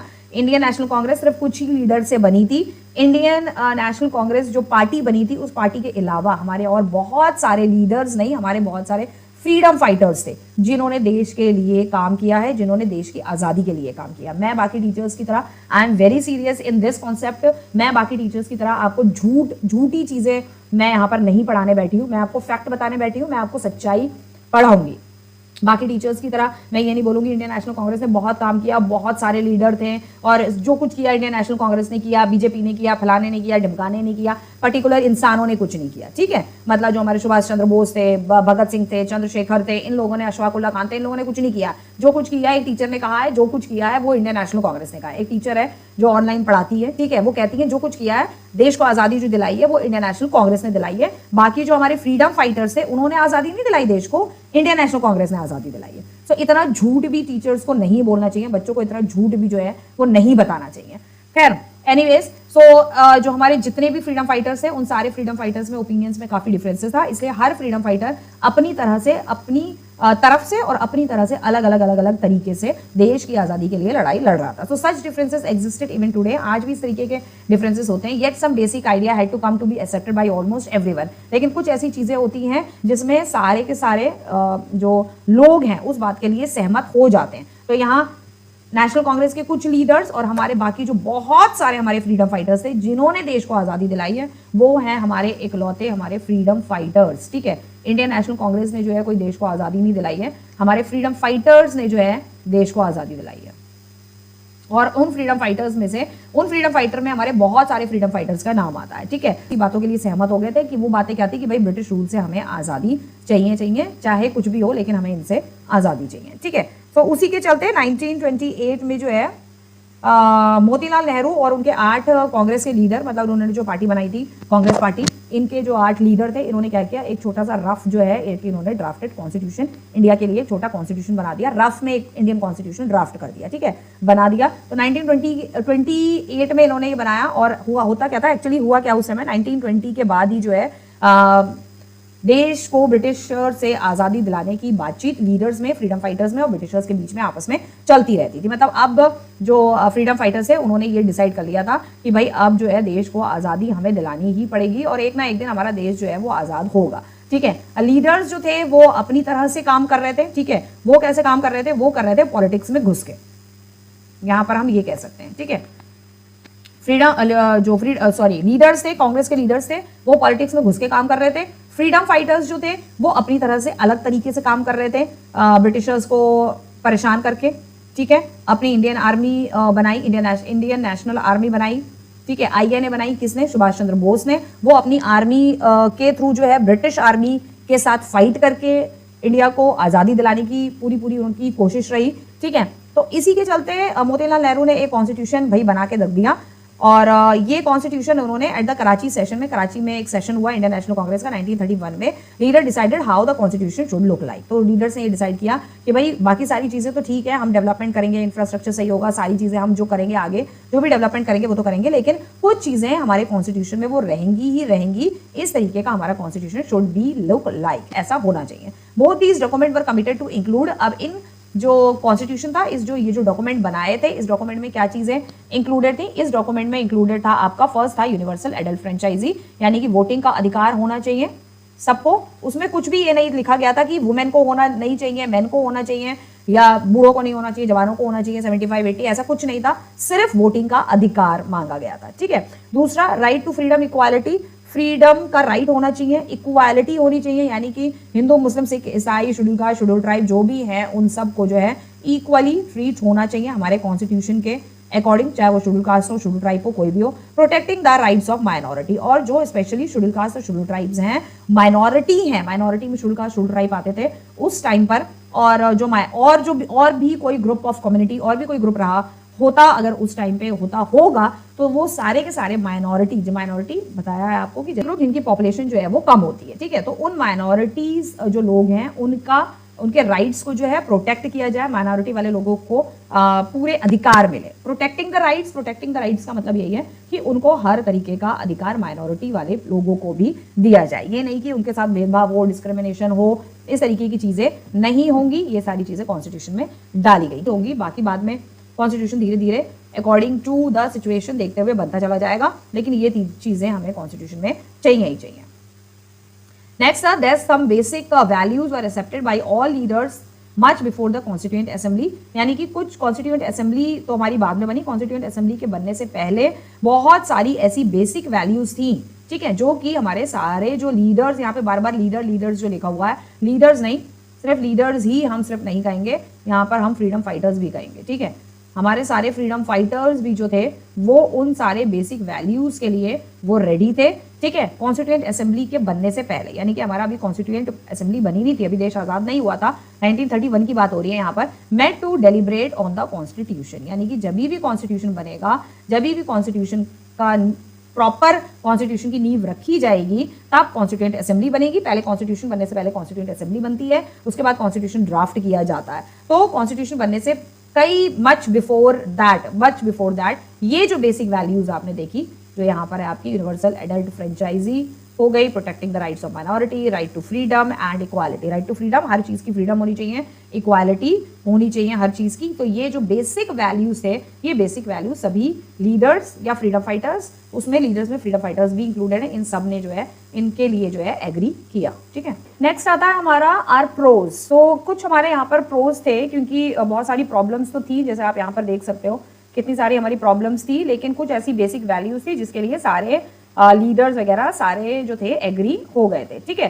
तो इसी के चलते कुछ हमारे प्रोज भी थे, हमारे और भी कुछ प्रॉब्लम्स थी, लेकिन उन प्रॉब्लम्स से भी हमने काफी चीजें सीखी, ठीक है। तो प्रॉब्लम्स क्या थी कि भाई प्रॉब्लम थी हमारी कॉलोनियल रूल, ठीक है,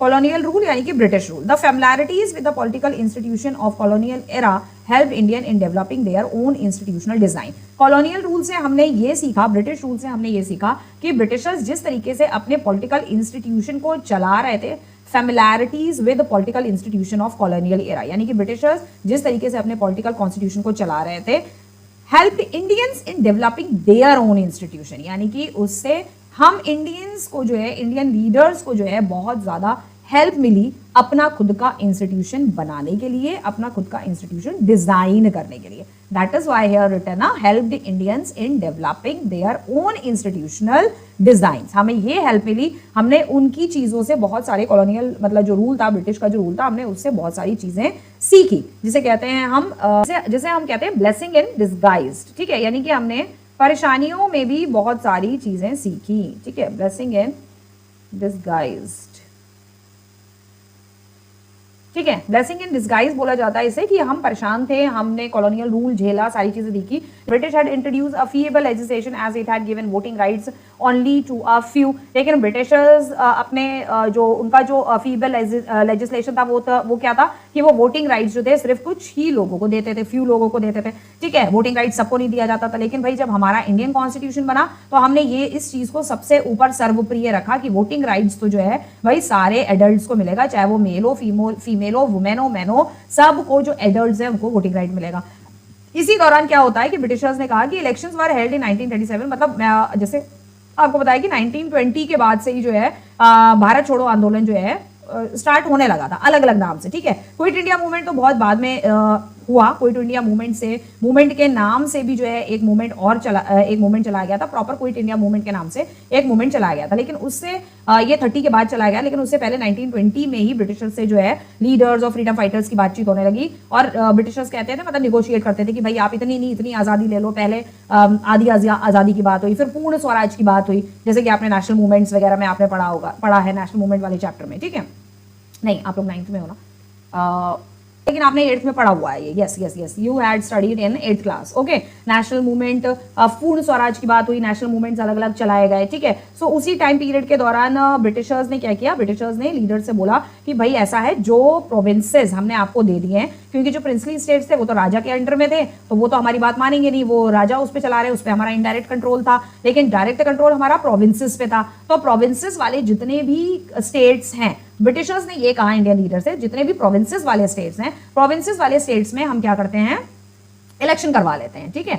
जितने भी हमारे प्रोविंसेस वाले स्टेट्स हैं, प्रोविंशियल लेजिस्लेचर के and ministers all over the British India. अभी ये ब्रिटिश के अंडर में ही था, तो पूरा जितना भी जो ब्रिटिश इंडिया है, मतलब वो वाला ब्रिटिश इंडिया जो कि प्रोविंसेस में आता है, जो प्रोविंसेस है, प्रोविंसेस जो थे वो डायरेक्ट ब्रिटिशर्स के कंट्रोल में थे, डायरेक्ट। तो ब्रिटिशर्स ने इंडियन लीडर से कहा कि जो ब्रिटिशर जो स्टेट्स जो हैं जो हमारे अंडर में हैं, उसमें हम जो है इलेक्शन करवा लेते हैं। तो ये बात हुई आपकी 1937 में। But the experience gain by the Indians in working of the legislation institution prove to be very useful for the country in setting up its own institution and working in them. तो ये जो election वाली जो चीज है, जो कि हम इंडियंस ने सीखी किससे, ब्रिटिशर्स से, ठीक है। तो इलेक्शन हुए, इलेक्शंस काफ़ी मतलब अच्छे से सारी चीज़ें हुई, सारे इलेक्शन उन्होंने बहुत अच्छे से करवाए। तो उन्होंने साथ में इंडियन लीडर्स ने ये भी देखा कि एक्सपीरियंस भी गेन किया। जब इलेक्शन हुए, ब्रिटिशर्स ने इलेक्शन करवाए, तो इससे एक्सपीरियंस गेन किया कि भाई working of the legislation institution कैसे काम करता है, कि लेजिस्लेशन उस समय कोई विधानसभा और ये सारी चीज़ें तो नहीं थी, ठीक है,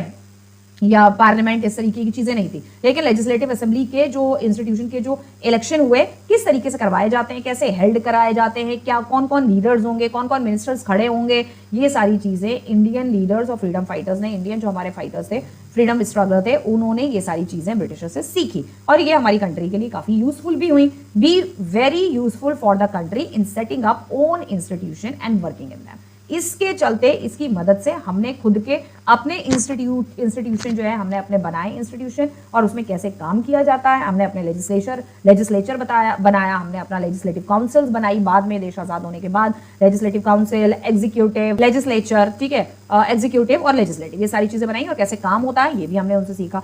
ब्रिटिश एरा में legislation like government of India act 1935, तो उन्होंने ब्रिटिशर्स ने एक गवर्नमेंट ऑफ इंडिया एक्ट जो था, एक रूल चलाया था, ठीक है, ये एक रूल नहीं, लॉ था एक ये, ठीक है, ये एक लॉ था, was largely followed in making of Indian constitution. इसको हमने फॉलो किया, इंडियन कॉन्स्टिट्यूशन जब हमारा बना तो हमने ब्रिटिशर्स का ये गवर्नमेंट ऑफ इंडिया एक्ट 1935 इसको हमने फॉलो किया, ठीक है, इसलिए लिखा है largely followed government of India act. हमने कैसे बनता है, कैसे क्या होता है, इसमें क्या चीजें हैं, एक बहुत ही सख्त लॉ, इस लॉ को हमने फॉलो किया जब देश आजाद हुआ और इसी लॉ के अंतर्गत हमने अपना जो है इंडियन कॉन्स्टिट्यूशन बनाया। तो जैसे कि मैंने आपको बताया था ना, हमने बहुत सारे लॉ एंड रूल्स और जो है हमने ब्रिटिश इंडिया के जो है हमने फॉलो किए हैं, तो उनमें से ये एक लॉ था, ठीक है, government of India act 1935, government of India act 1935 हमने फॉलो किया, और साथ ही इलेक्शंस, ठीक है, लेजिस्लेशन या लेजिस्लेचर लिख लो, लेजिस्लेचर के कैसे इलेक्शन है वो कैसे होंगे, ये हमने दो चीजें सीखी है। इसके अलावा ये दो ही नहीं सीखी है बेटा, इसके अलावा हमने बहुत सारे ब्रिटिशर्स के रूल्स और रूल और कानून, उनके लॉ, बहुत सारी चीजें हमने उनकी फॉलो करी है और आज भी हम फॉलो कर रहे हैं।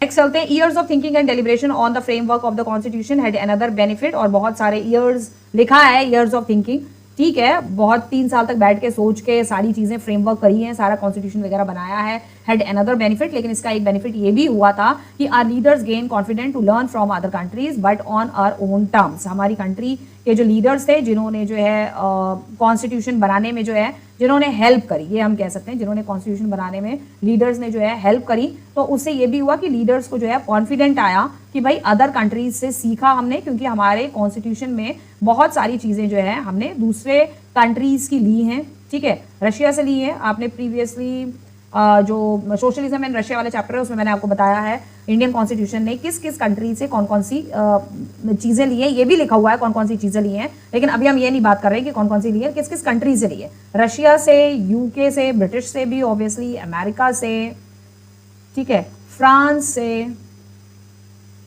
ठीक है, और सोशलिज्म वाले चैप्टर में ये भी बताया कि फ्रांस से क्या लिया, अमेरिका से क्या लिया, रशिया से क्या लिया, शायद इलेक्शन वाला प्रोसेस था या क्या था, पता नहीं, कुछ ऐसा था, ठीक है। सो हमने बहुत सारी कंट्रीज से लर्न किया है, सीखा है, उससे हमारे लीडर्स में एक कॉन्फिडेंस आया और ये सीखा हमने कि ठीक है, ये सारी चीजें अच्छी हैं, हम भी अपनी कंट्री में अप्लाई करेंगे, लेकिन बट आर ओन टर्म्स, लेकिन हम अपने टर्म्स पर ये सारी चीजें जो है अप्लाई करेंगे। अपने टर्म्स पर मतलब कि हमारे कंट्री के लोगों को जिस चीज से फायदा हो, ठीक है, सिटीजन्स ऑफ द कंट्री, जिससे उनको फायदा हो, उनको किसी तरीके की कोई परेशानी ना हो, प्रॉब्लम ना हो, तो उसके अकॉर्डिंग हम इन कंट्री से सीखेंगे जरूर। इन कंट्री से हमने बहुत सारे रूल्स एंड लॉज अडॉप्ट किए हैं इन सारी कंट्री से, लेकिन हमने अपने टर्म्स पे उनको चलाया है, ठीक है। तो जब हमने अदर कंट्री से बहुत सारा कुछ सीखा तो उसमें ये भी था कि भाई हमारे पास कुछ सोर्सेस हमें मिले अपने इंडियन कॉन्स्टिट्यूशन को बनाने के लिए, ठीक है। अब हमने सोर्सेस कैसे बनाए, सोर्सेस हमने ऐसे बनाए कि जैसे कि भाई बहुत सारी चीज़ें जो है हमने ब्रिटिश जो कॉन्स्टिट्यूशन की है वो सारी चीज़ें हमने ली हैं,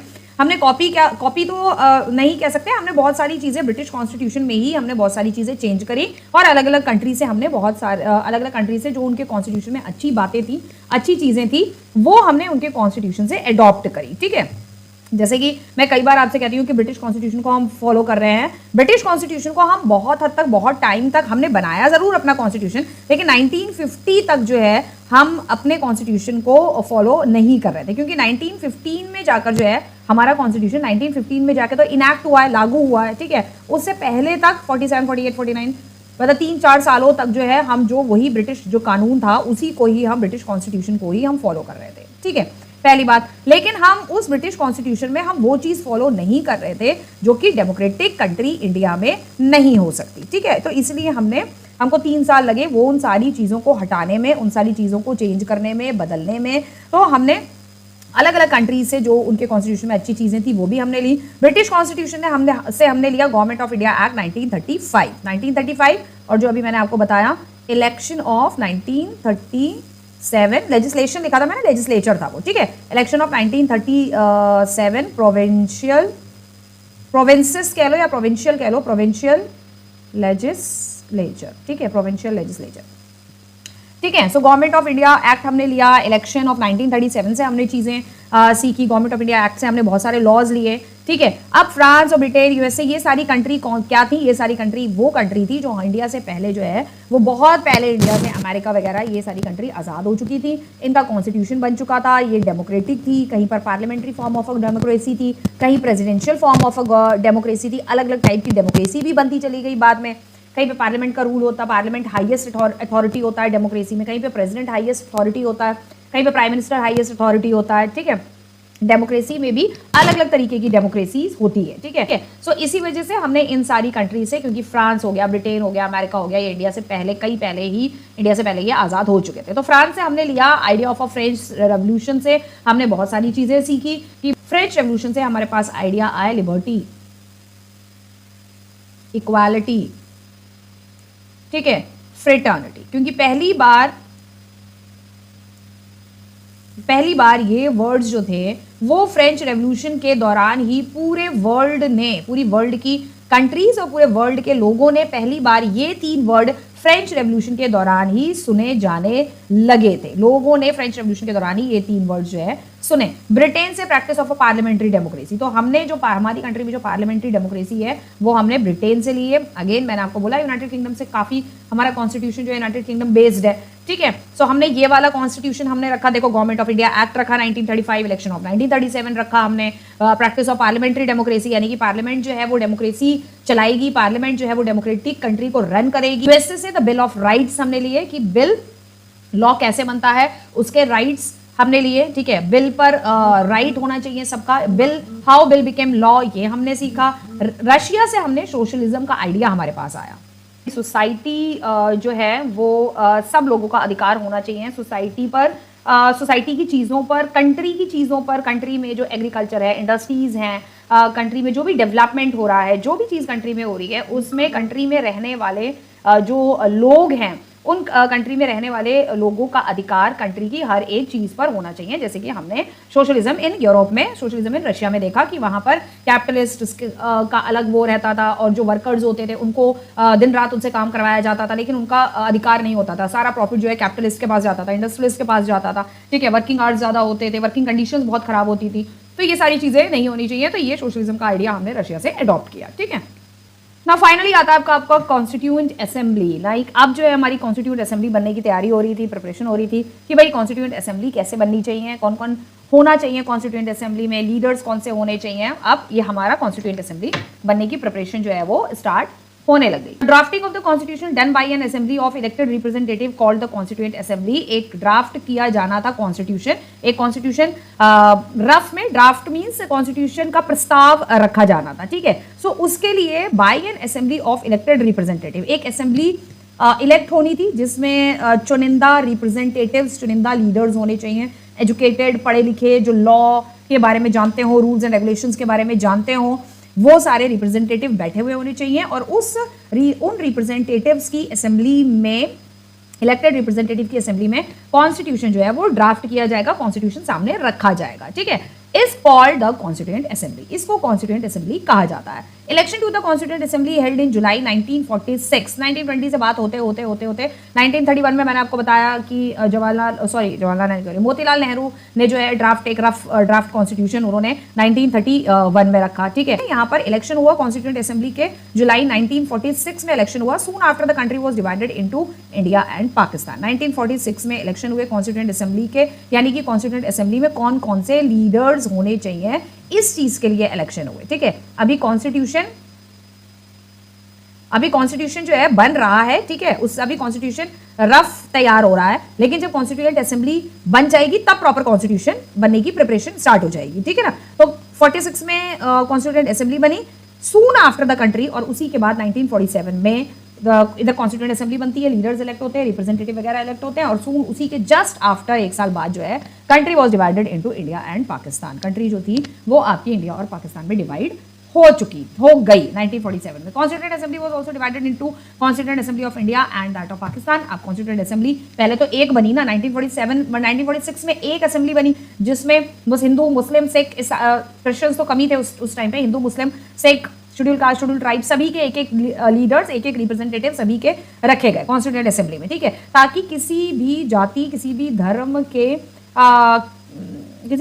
भी धर्म के लोगों को उनको हर्ट ना हो, किसी भी तरह से उनको किसी चीज के लिए हर्ट ना हो। इसलिए हर कम्युनिटी से क्रिश्चियंस भी होंगे। ऑब्वियसली ब्रिटिशर्स के आने से ही क्रिश्चियनिटी इंडिया में बहुत साल पहले आ गई थी, लेकिन जब ब्रिटिशर्स इंडिया में आए तो उस दौरान क्रिश्चियनिटी को लोगों ने और जानना शुरू किया। ठीक है, क्रिश्चियंस के रिप्रेजेंटेटिव क्रिश्चियन कम्युनिटी भी रही हो, इंडियन क्रिश्चियन कम्युनिटी रही होगी, एंग्लो इंडियन रिप्रेजेंटेटिव भी रहे हैं हमारे इंडियन कॉन्स्टिट्यूएंट असेंबली में। एंड कॉन्स्टिट्यूएंट असेंबली का भी डिवाइड हुआ।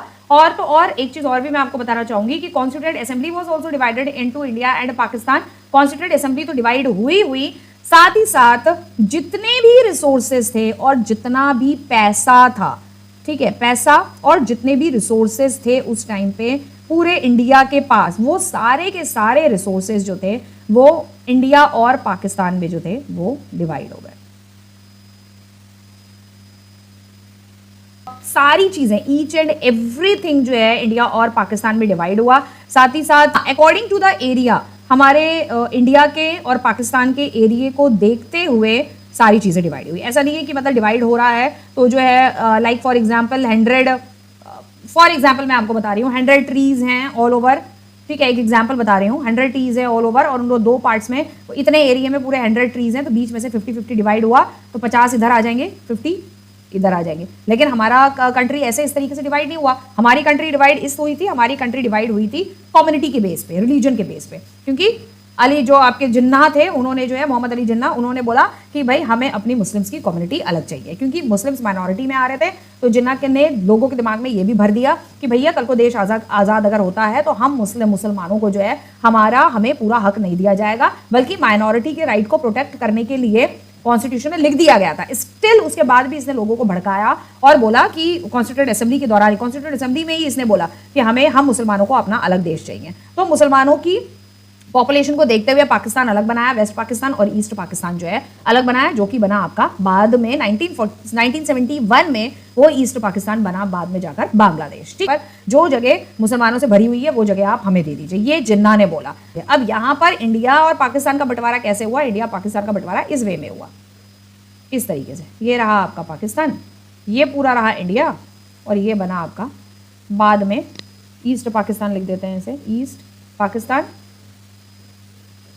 ठीक है, जो कि बाद में बना जाके बांग्लादेश। अब ये बना आपका पूरा इंडिया।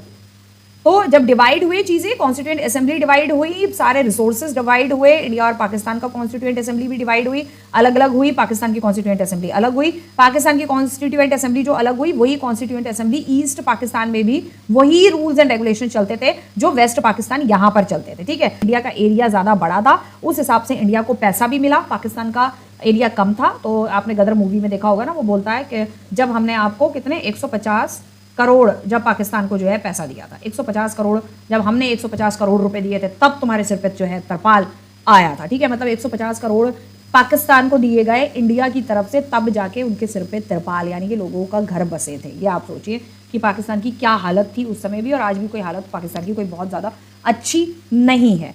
150 करोड़ जो दिया गया वही पैसा उन्होंने ईस्ट पाकिस्तान को भी दिया, लोगों के घर बसने के लिए, खाने पीने के लिए, रोटी भाड़ा सब्जी सब चीज़ों के लिए। और इंडिया के पास भी काफ़ी पैसा आया जो कि ब्रिटिशर्स जो लूटा था, तो ब्रिटिशर्स वो कई चीज़ें यहीं छोड़ के गए थे। सो पैसा इंडिया के पास भी था उस टाइम, काफ़ी पैसा था। जब 150 करोड़ इंडिया पाकिस्तान को दे सकती है तो आप ये भी तो सोच सकते हो ना कि इंडिया के पास भी तो कितना पैसा होगा, इंडिया की गवर्नमेंट के पास भी तो अच्छा खासा पैसा होगा। ब्रिटिशर्स को ही बोलते हैं ना ये लोग, सब कई ऐसे लोग बोलते हैं ब्रिटिशर्स कंगाल करके गए, ब्रिटिशर्स कंगाल करके गए, ब्रिटिशर्स खाली करके गए हिंदुस्तान को। तो भैया फिर हिंदुस्तान ने 150 करोड़ पाकिस्तान को कैसे दे दी?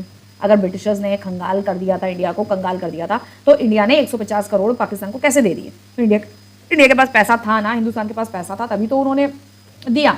ठीक है, और आर्मी भी डिवाइड हुई। The most important thing is assembly के साथ साथ हमारी इंडियन जो आर्मी थी वो भी पाकिस्तान और हिंदुस्तान में, दो पार्ट्स में, पाकिस्तान हिंदुस्तान में आर्मी भी आपकी डिवाइड हुई। और ईस्ट पाकिस्तान की तरफ भी इधर यहाँ पर भी जो है आर्मी दी गई, मतलब उनके एरिया के अकॉर्डिंग पाकिस्तान को पूरी आर्मी दे दी गई। पाकिस्तान ने अपनी आर्मी जो थी यहाँ बांग्लादेश में जो है लगा दी थी, बांग्ला। और इंडिया की आर्मी का भी डिवाइड हुआ, इंडिया की एयरफोर्स, नेवी, सब चीज़ का डिवाइड हुआ, क्योंकि इंडिया के एरिया ज़्यादा था तो इसलिए उसके हाथ पे ज़्यादा आर्मी की बहुत सारी यूनिट्स थी, तो इसलिए इंडिया के पास में इंडियन आर्मी, एयरफोर्स और नेवी की जो है ज़्यादा से ज़्यादा यूनिट्स आई, बहुत सारी यूनिट्स आई, बहुत सारी बटालियंस आई। पाकिस्तान का एरिया छोटा था तो उस हिसाब से उनको उतनी यूनिट्स दी गई, उतनी जो है बटालियंस दी गई। ठीक, नेक्स्ट चलते हैं। The assembly adopted the constitution on 26 नवंबर 1949। अब कॉन्स्टिट्यूएंट असेंबली बन गई थी, कॉन्स्टिट्यूएंट असेंबली ने कॉन्स्टिट्यूशन को अडॉप्ट किया 26 नवंबर 1949। कॉन्स्टिट्यूएंट 26 नवंबर 1949 को हम सेलिब्रेट करते हैं, कॉन्स्टिट्यूशन डे भी करके सेलिब्रेट करते हैं, मनाते हैं। But it came into effect on 26 जनवरी 1950। 1949 में जो है हमारा कॉन्स्टिट्यूशन जो है अडॉप्ट हो गया था। अडॉप्ट हो जाने का मतलब होता है 26 नवंबर, अडॉप्टेशन का मतलब है कि पूरी तरीके से रेडी हो चुका था। ठीक है, लेकिन इधर जवाहरलाल नेहरू का कुछ ऐसा था ना कि जवाहरलाल नेहरू जो है 26 जनवरी को जो है इंडिपेंडेंस डे जो है वो 15 अगस्त को ना करके 26 जनवरी को करना चाहते थे, क्योंकि 15 अगस्त को देश आज़ाद हो गया। ठीक है, कुछ रीजंस ऐसे रहे, कुछ ऐसी चीज़ें रही कि 15 अगस्त को देश को आज़ादी देनी पड़ी, ब्रिटिशर्स को देश को आज़ादी देनी पड़ी। लेकिन वो ये चाहते थे कि 26 जनवरी जो है वो हमारी आज़ादी का दिन रहे, तो वो तो नहीं हो पाया, वो पॉसिबल नहीं हो पाया। तो इसलिए जब कॉन्स्टिट्यूशन हमारा बनके तैयार हो गया था, रेडी हो गया था, तो इसलिए उन्होंने कहा कि ठीक है, ये तो हम नहीं, इंडिपेंडेंस डे हम 26 जनवरी को नहीं मना पाए, तो हम जो है अपने कॉन्स्टिट्यूशन को 26 जनवरी 1950, 26 जनवरी मतलब मेन उनका डेट का कुछ जो भी था, उनको पसंद थी या जो भी था, तो वो ये चाहते थे कि 26 जनवरी को हम मनाएं, तो वो नहीं हो पाया। तो भाई 26 जनवरी को हम अपना कॉन्स्टिट्यूशन जो है इफेक्ट में लाएंगे, इनैक्ट करेंगे, और 26 January we celebrated as republic day. तो इसीलिए to mark this day we celebrated 26 January as a republic day every year. Now next आता है, why should we accept the constitution made by this assembly more than 6 decades ago. कहने का मतलब है कि जो कॉन्स्टिट्यूएंट असेंबली या जो कॉन्स्टिट्यूएंट असेंबली आपकी 1946 में बन गई थी, और कॉन्स्टिट्यूएंट असेंबली में जो मेंबर थे वो प्रोविजनल जो लेजिस्लेचर थे उसमें जो मेंबर्स थे, मतलब उनके प्रोविजनल लेजिस्लेचर में इलेक्शन हुए थे, वो इलेक्शन हो चुके थे। 1937 में जो प्रोविजनल लेजिस्लेचर के जो इलेक्शन हुए थे, उन्होंने जो है कॉन्स्टिट्यूएंट असेंबली के मेंबर्स को इलेक्ट किया था। ठीक है, सो कहने का मतलब यहाँ पर ये है कि हम आज भी 6 डिकेड्स एगो, ठीक है, इतने 60-70 सालों तक जो है हम क्यों वही कॉन्स्टिट्यूएंट असेंबली में, हमारे जो कॉन्स्टिट्यूशन में मेड बाय दिस असेंबली, मतलब इस असेंबली द्वारा जो कॉन्स्टिट्यूशन बनाया गया उसको हम अभी तक क्यों फॉलो करते हैं। ठीक है, तो भाई ऐसा है कि फॉलो हम इसलिए करते हैं, इसमें फर्स्ट पॉइंट ये है क्योंकि बहुत सारे टीचर्स बहुत अच्छा बहुत मतलब इतना ज़्यादा ओवरलैपिंग, इतना ज़्यादा अच्छा करके बताते हैं बच्चों को। फैक्ट बताना, असलियत बताना चाहते ही नहीं है टीचर्स को। हमारे इंडियन कॉन्स्टिट्यूशन, बहुत सारी ऐसी कंट्री हैं ये कह रही हैं, मतलब कुछ टीचर्स के मैंने ऐसे वीडियोस देखे कि वो कह रही हैं कि हमारा कॉन्स्टिट्यूशन वैलिड है, अभी तक वैलिड है। तो क्या बाकी कंट्रीज़ के जो कॉन्स्टिट्यूशन है वो क्या वैलिड नहीं है? सिर्फ एक इंडिया का ही कॉन्स्टिट्यूशन है जो वैलिड है, और हम वो 60 दशकों पुराना, 70 दशकों पुराना उस कॉन्स्टिट्यूशन को जो हम फॉलो कर रहे हैं, that is why we are still a developing country. इसीलिए हम आज भी डेवलपिंग कंट्री, हम डेवलप्ड कंट्री की कैटेगरी में नहीं आते हैं, हम डेवलप कंट्री की श्रेणी में नहीं आते हैं। टीचर्स इतना बताते हैं हमारे कॉन्स्टिट्यूशन इतना अच्छा है हमारा कॉन्स्टिट्यूशन कि भाई कुछ पूछो ही मत, बहुत ही अच्छा कॉन्स्टिट्यूशन है भाई हमारा। But it is not like that. ठीक है, the constitution does not reflect the view of its member alone, but express a broad consensus of its time. अभी यहाँ पर बोला गया है कि जो हमारा कॉन्स्टिट्यूशन है वो सिर्फ एक पर्टिकुलर मेंबर के व्यूज़ को ही एक्सप्रेस नहीं कर रहा है, बल्कि हमारे जो कंट्री के जो पीपल हैं, कंट्री के जो सिटीजन्स हैं, उनकी बातों को भी एक्सप्रेस कर रहा है। ठीक है ना, many of the country of the world have had rewrite their constitution afresh.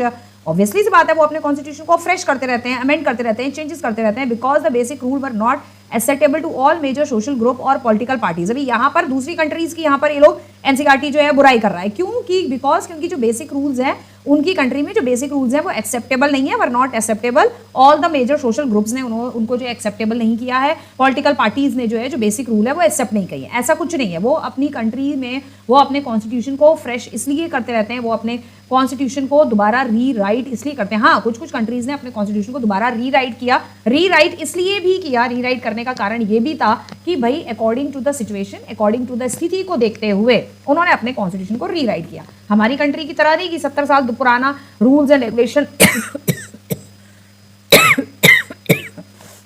क्या हम अपनी लाइफ में, हम अपनी जिंदगी में पुरानी चीज़ों को आज तक अप्लाई करते हुए आ रहे हैं? नहीं। तो जब अपनी जिंदगी में, अपनी लाइफ में पुरानी चीज़ों को हम अप्लाई नहीं कर रहे हैं तो हम पुराना कॉन्स्टिट्यूशन क्यों फॉलो कर रहे हैं? ब्रिटिशर्स ने, यूके ने, यूनाइटेड किंगडम ने, ब्रिटेन ने कितनी बार अपने कॉन्स्टिट्यूशन को चेंज किया? इसलिए चेंज किया जाता है ताकि आज की जनरेशन के हिसाब से देखते हुए भाई विद इन 5 ईयर्स का जनरेशन का गैप भी जो है वो बहुत गैप होता है। पुराने लोग उन सब चीज़ों को मानते थे, फॉलो करते थे, लेकिन नए जो लोग हैं, नई जो जनरेशन आई है वो उन सब चीज़ों को नहीं मानती है। In some other countries the constitution existed as a mere piece of paper, no one actually follow it. अब यहाँ पर ये अगेन यहाँ पे इनको दूसरी कंट्री की एनसीईआरटी को बुराई करनी होती है, अपनी कंट्री की बुराइयां नहीं बताते हैं, अपनी कंट्री में क्या क्या कमियां हैं वो नहीं बताएगी एनसीईआरटी। अपनी अब ऑब्वियसली सी बात है, एनसीईआरटी है जो है गवर्नमेंट उसको निकाल रही है तो अपनी कंट्री की बुराई क्यों करेगी? अपनी कंट्री में, हमारी कंट्री में इतने सारे क्या कहते हैं बैकवर्ड चीज़ें हैं, हमारी कंट्री में इतने सारे बैकडोर्स हैं, ठीक है, हमारी कंट्री में इतने सारी गलत कॉन्स्टिट्यूशन में बहुत सारी ऐसी गलत चीज़ें हैं जिसको हम कि हमारी कंट्री को सुधारने चाहिए। अभी आप ले लीजिए, अब आर्टिकल 370 हटा नहीं क्या कश्मीर से? आर्टिकल 35A क्या हटा नहीं कश्मीर से? जो सालों तक 70 सालों से जो आर्टिकल जो है चलता आ रहा था, आज के टाइम पर आकर मोदी सरकार ने, मोदी गवर्नमेंट ने उसको हटा दिया। क्यों हटाया? फिर आप दूसरी कंट्री को बोल रहे हो कि उस कंट्री में कॉन्स्टिट्यूशन सिर्फ एग्जिस्ट करता है mere piece of paper, constitution उनके लिए सिर्फ एक पीस ऑफ पेपर है, no one can actually follow it, उसको कोई फॉलो नहीं करता है। तो आप कितना फॉलो करते हैं? आपने क्या धारा 370 को फॉलो किया? 35A को आपने क्या फॉलो किया? आपने चेंज किया, आपने अमेंडमेंट किए, चेंजेस किए, और इन दोनों आर्टिकल्स के अलावा और भी कितने सारे चेंजेस किए। उत्तर प्रदेश के साथ उत्तराखंड को अलग किया, क्या कॉन्स्टिट्यूशन में ये था? नहीं था, ठीक है। और उसके बाद आपका आंध्र प्रदेश से और वो तेलंगाना को अलग किया, ठीक है, और उत्तराखंड और उड़ीसा, छत्तीसगढ़ अलग किया, बिहार से झारखंड को आपने अलग किया। अब रीसेंट जो कॉन्स्टिट्यूशन में जो अमेंडमेंट हुआ है जिसमें जम्मू कश्मीर और लद्दाख को यूनियन टेरिटरी बना दिया, अब उस पे जम्मू कश्मीर और लद्दाख पर जो है डायरेक्ट कंट्रोल किसका होगा? डायरेक्ट कंट्रोल होगा उस पे सेंट्रल गवर्नमेंट का। जो यूनियन टेरिटरी होती है उन पे सेंट्रल गवर्नमेंट का डायरेक्ट कंट्रोल होता है। Why you make changes? अगर आप यही चीज है, यही चीज अगर आपको बच्चों को बतानी है, यही चीज आपको हिंदुस्तान के लोगों को, क्योंकि यही बच्चे कल जाकर जो है, आप जो ये पढ़ रहे हो, यही आप जाके, यही तो आप कल 18 साल के बाद आप लोग वोटिंग दोगे, आपके पास वोटिंग राइट होगा, आप ही तो बनोगे इंडियन सिटीजन। तो अगर आपको इंडियन सिटीजन को, इंडियन लोगों को अगर आपको ये बताना है, but express a board senses की एक एलोन एक मेंबर को रिप्रेजेंट नहीं करता है, रिफ्लेक्ट नहीं करता है, हमारा कॉन्स्टिट्यूशन बहुत अच्छा है, बहुत बेसिक्स राइट्स दे रहा है, बेसिक्स रूल्स जो है हम फॉलो करते हैं, ठीक है। अगर यही सारी चीजें बतानी है तो आप क्यों अपने कॉन्स्टिट्यूशन में जो है चेंजेस कर रहे हैं? एक टीचर है शुभम पाठक करके, ठीक है, बहुत अच्छा बताती है कॉन्स्टिट्यूशन के बारे में, बहुत अच्छी चीजें हैं, हमारा कॉन्स्टिट्यूशन ये है, फलाना है, ढिमकाना है, बहुत अच्छा है, बहुत मेहनत करी है। नेगेटिव चीजें भी तो बताओ, पॉजिटिव तो सभी बताते हैं लेकिन नेगेटिव कुछ नहीं बताता। जब हम अपनी खामियों को, हम अपनी नेगेटिव चीजों को जब तक हम एक्सेप्ट नहीं करेंगे तब तक हम उन चीजों को सुधारेंगे कैसे? अब आपने उनसे ये पूछे, कोई जाकर शुभम मैम टीचर से जो है जाके कोई ये पूछे कि इंडियन कॉन्स्टिट्यूशन के अकॉर्डिंग अब कहाँ पर लिखा हुआ है आर्टिकल 370, हमारी जो गवर्नमेंट है, सरकार है, बीजेपी की सरकार, क्यों हटाया उन्होंने? उसी को अभी तक 70 के आगे 80 के दशकों तक और 100 सालों तक उसी को फॉलो करते रहते। क्यों यूनियन टेरिटरी बनाई? कॉन्स्टिट्यूशन में चेंजेस करके ही तो यूनियन टेरिटरीज बनी है। कॉन्स्टिट्यूशन में तो ये नहीं लिखा है कि जम्मू कश्मीर और लद्दाख को आपने अलग क्यों किया। पहले तो आपने सारे 25 स्टेट्स बनाए, जब देश आजाद हुआ तब हमारे पास 26 स्टेट्स थे अराउंड, ठीक है। उसके बाद 26, 27, 28 फिर 29 स्टेट हुए, 3 स्टेट्स फिर अलग हुए हमारे 2000 के आसपास, ठीक है। 2001, 2002 में हमारे 3 स्टेट बने, उत्तराखंड, झारखंड और छत्तीसगढ़, ये 3 स्टेट बने। उसके बाद अब 2014 या 15-16 के आसपास फिर आपने तेलंगाना बना दिया। उसके बाद फिर आपने यूनियन टेरिटरी 2 और बना दी, लद्दाख और जम्मू कश्मीर को आपने अलग कर दिया। क्यों चेंजेस किए? ये चेंजेस ऐसे नहीं होते, ये जब कॉन्स्टिट्यूशन में चेंजेस किए जाते हैं तभी ये देश में चेंजेस कर सकते हैं। जब कॉन्स्टिट्यूशन में चेंज होगा तभी कंट्री में चेंज होगा, ये चेंजेस ऐसे नहीं होते। उसके बाद ये दूसरी कंट्री के कॉन्स्टिट्यूशंस को बोल रहे हैं, उन्होंने अपना कॉन्स्टिट्यूशन रीराइट किया है, उन्होंने अपना पूरा कॉन्स्टिट्यूशन बदल दिया, उन्होंने अपना पूरा अपने कॉन्स्टिट्यूशन में बीच बीच में चेंजेस किए, उन्होंने चेंजेस किए अपनी कंट्री में, जैसे कि तुमने चेंजेस किए अपनी कंट्री में। तुमने अपनी कंट्री का अच्छा देखा, बुरा देखा, जो भी देखा होगा, जिस भी रीजन से तुमने दो यूनियन टेरिटरी जम्मू और कश्मीर को, लद्दाख को तुमने अलग कर दिया, क्या सोच के अलग किया? अब लद्दाख के लोगों को इतनी ज्यादा प्रॉब्लम्स हो रही हैं, क्या ये सरकार, ये मोदी सरकार, या मैं तो ओपनली बोलती हूँ, क्या ये गवर्नमेंट जो है, बीजेपी गवर्नमेंट, उन लद्दाख के लोगों की प्रॉब्लम्स को सॉल्व कर पाई? या उनकी प्रॉब्लम्स को सुना इन्होंने? लद्दाख को अलग कर दिया जम्मू कश्मीर से, अभी तक उनको बहुत सारी फैसिलिटीज, बहुत सारी चीजें उनको प्रोवाइडेड थी, अब लद्दाख बिल्कुल अलग हो गया, लद्दाख बिल्कुल एक अकेला एक स्टेट हो गया, उनको वो सारी सुविधाएं प्रोवाइडेड नहीं हो रही है जो सुविधाएं उनको चाहिए। तो आपने क्यों किए चेंजेस? आप दूसरी कंट्री को तो बुरा बोल रहे हो, अपनी कंट्री को अच्छा बोल रहे हो, और आप अपना चेंजेस भी कर रहे हो, और आप ये भी दिखा रहे हो कि हम सालों का, वो 60 के दशकों का, 70 सालों का जो है, हम अपना कॉन्स्टिट्यूशन भी फॉलो कर रहे हैं, आप चेंजेस भी कर रहे हो। आप दूसरी कंट्री को जो चेंज कर रही है उसको आप बुरा भला भी बोल रहे हो कि उन्होंने इतनी बार चेंजेस किए। उन्होंने भी तो अपनी कंट्री में चेंजेस इसलिए किए ना, ताकि वो अपनी कंट्री का भला कर सके। लद्दाख के लोगों का कितना भला हो रहा है, इसलिए ही थोड़ी ना सोनम वांगचुक जो है इतने महीने हो गए, इतने महीने से हड़ताल कर रहे हैं। क्यों कर रहे हैं? क्योंकि ये अलग, लद्दाख को अलग करके उनका कोई भला नहीं हुआ है। आपने ये तो देखा नहीं कि किसका भला हो रहा है, किसका नहीं हो रहा है। ठीक है, तो इसलिए please don't come in the उनकी उन टीचर्स की बातों में मत आइए जो कि बहुत ज्यादा आपको ना अच्छा करके बताती है हमारा कॉन्स्टिट्यूशन बहुत अच्छा है, ये है फलाना ढिमकाना। हम सालों से वही ब्रिटिश कॉन्स्टिट्यूशन को फॉलो करते हुए आ रहे हैं। ठीक है, बहुत कम चेंजेस हुए हैं। अब जाकर थोड़ा 10 सालों में ये शायद जो गवर्नमेंट आई है इसने चेंजेस किए हैं, तो वो जो चेंजेस भी किए हैं वो भी उसने अपने मतलब से चेंजेस किए हैं। आर्मी के कॉन्स्टिट्यूशन में उसने चेंजेस कर दिया। आर्मी की जॉब जो है 4 साल की उसने कर दी। कौन जाएगा आर्मी में? अच्छा ही, मैं तो कहती हूँ कोई आर्मी में जाए भी ना तो बहुत अच्छी बात है। खैर, the experience of our constitution is different. हमारे कॉन्स्टिट्यूशन का एक्सपीरियंस काफी डिफरेंट है। Over the last half a century several group have question some provisional of the provisions of the constitution. तो बहुत सारे ऐसे ग्रुप्स हैं जो हमारे कॉन्स्टिट्यूशन पर जो है क्वेश्चन किया है। ठीक है, क्योंकि हमारे कॉन्स्टिट्यूशन में भी बहुत सारी चीज़ें ऐसी हैं जो अप्लाई नहीं होती हैं, नहीं की जा सकती हैं, आज की जनरेशन में भी अप्लाई नहीं होती है। बहुत सारी बातें ऐसी हैं। But no large social group और the political party have ever question the legitimacy of the constitution itself. This is an unusual achievement of any constitution. वाह वाह वाह जी। ये यहाँ पर ये कह रहे हैं कि कोई छोटे मोटे लोगों ने, छोटे मोटे ग्रुप ऑफ पीपल ने सेवरल ग्रुप्स लिखा है, यहाँ पे लिखा भी है सेवरल ग्रुप्स, और फिर ये भी कह रहे हैं कि किसी बड़े सोशल ग्रुप ने आज तक जो है कॉन्स्टिट्यूशन पे उंगली नहीं उठाई। वो टीचर भी यही बता रही है कि किसी भी बड़े बड़े पॉलिटिकल ग्रुप ने हमारे कॉन्स्टिट्यूशन पे उंगली नहीं उठाई। तो उंगली उठाई, कितनों ने उंगली उठाई, कितनों ने कहा। इनको लगता है ये इंडिया के कॉन्स्टिट्यूशन को लग रहा है, और इंडिया में जो जो चीज़ें होती है वो इन टीचर्स को कुछ पता ही नहीं है। ये पता नहीं अपने ही वर्ल्ड में रहते हैं, किताब में जो है एज इट इज़ लिखा है उसी को उठा के चेप के पढ़ा देते हैं। ठीक है, बहुत सारे ऐसे सोशल ग्रुप हैं, बहुत सारी ऐसी पॉलिटिकल पार्टी हैं जिन्होंने इंडियन कॉन्स्टिट्यूशन पर उंगली उठाई है। एनसीईआरटी का एज इट इज़ उठा के पढ़ा देना बहुत इजी होता है। ठीक है, इंडियन कॉन्स्टिट्यूशन कोई बहुत ज़्यादा कोई ऐसी कोई लेजिटिमेसी लिए नहीं बैठा हुआ है।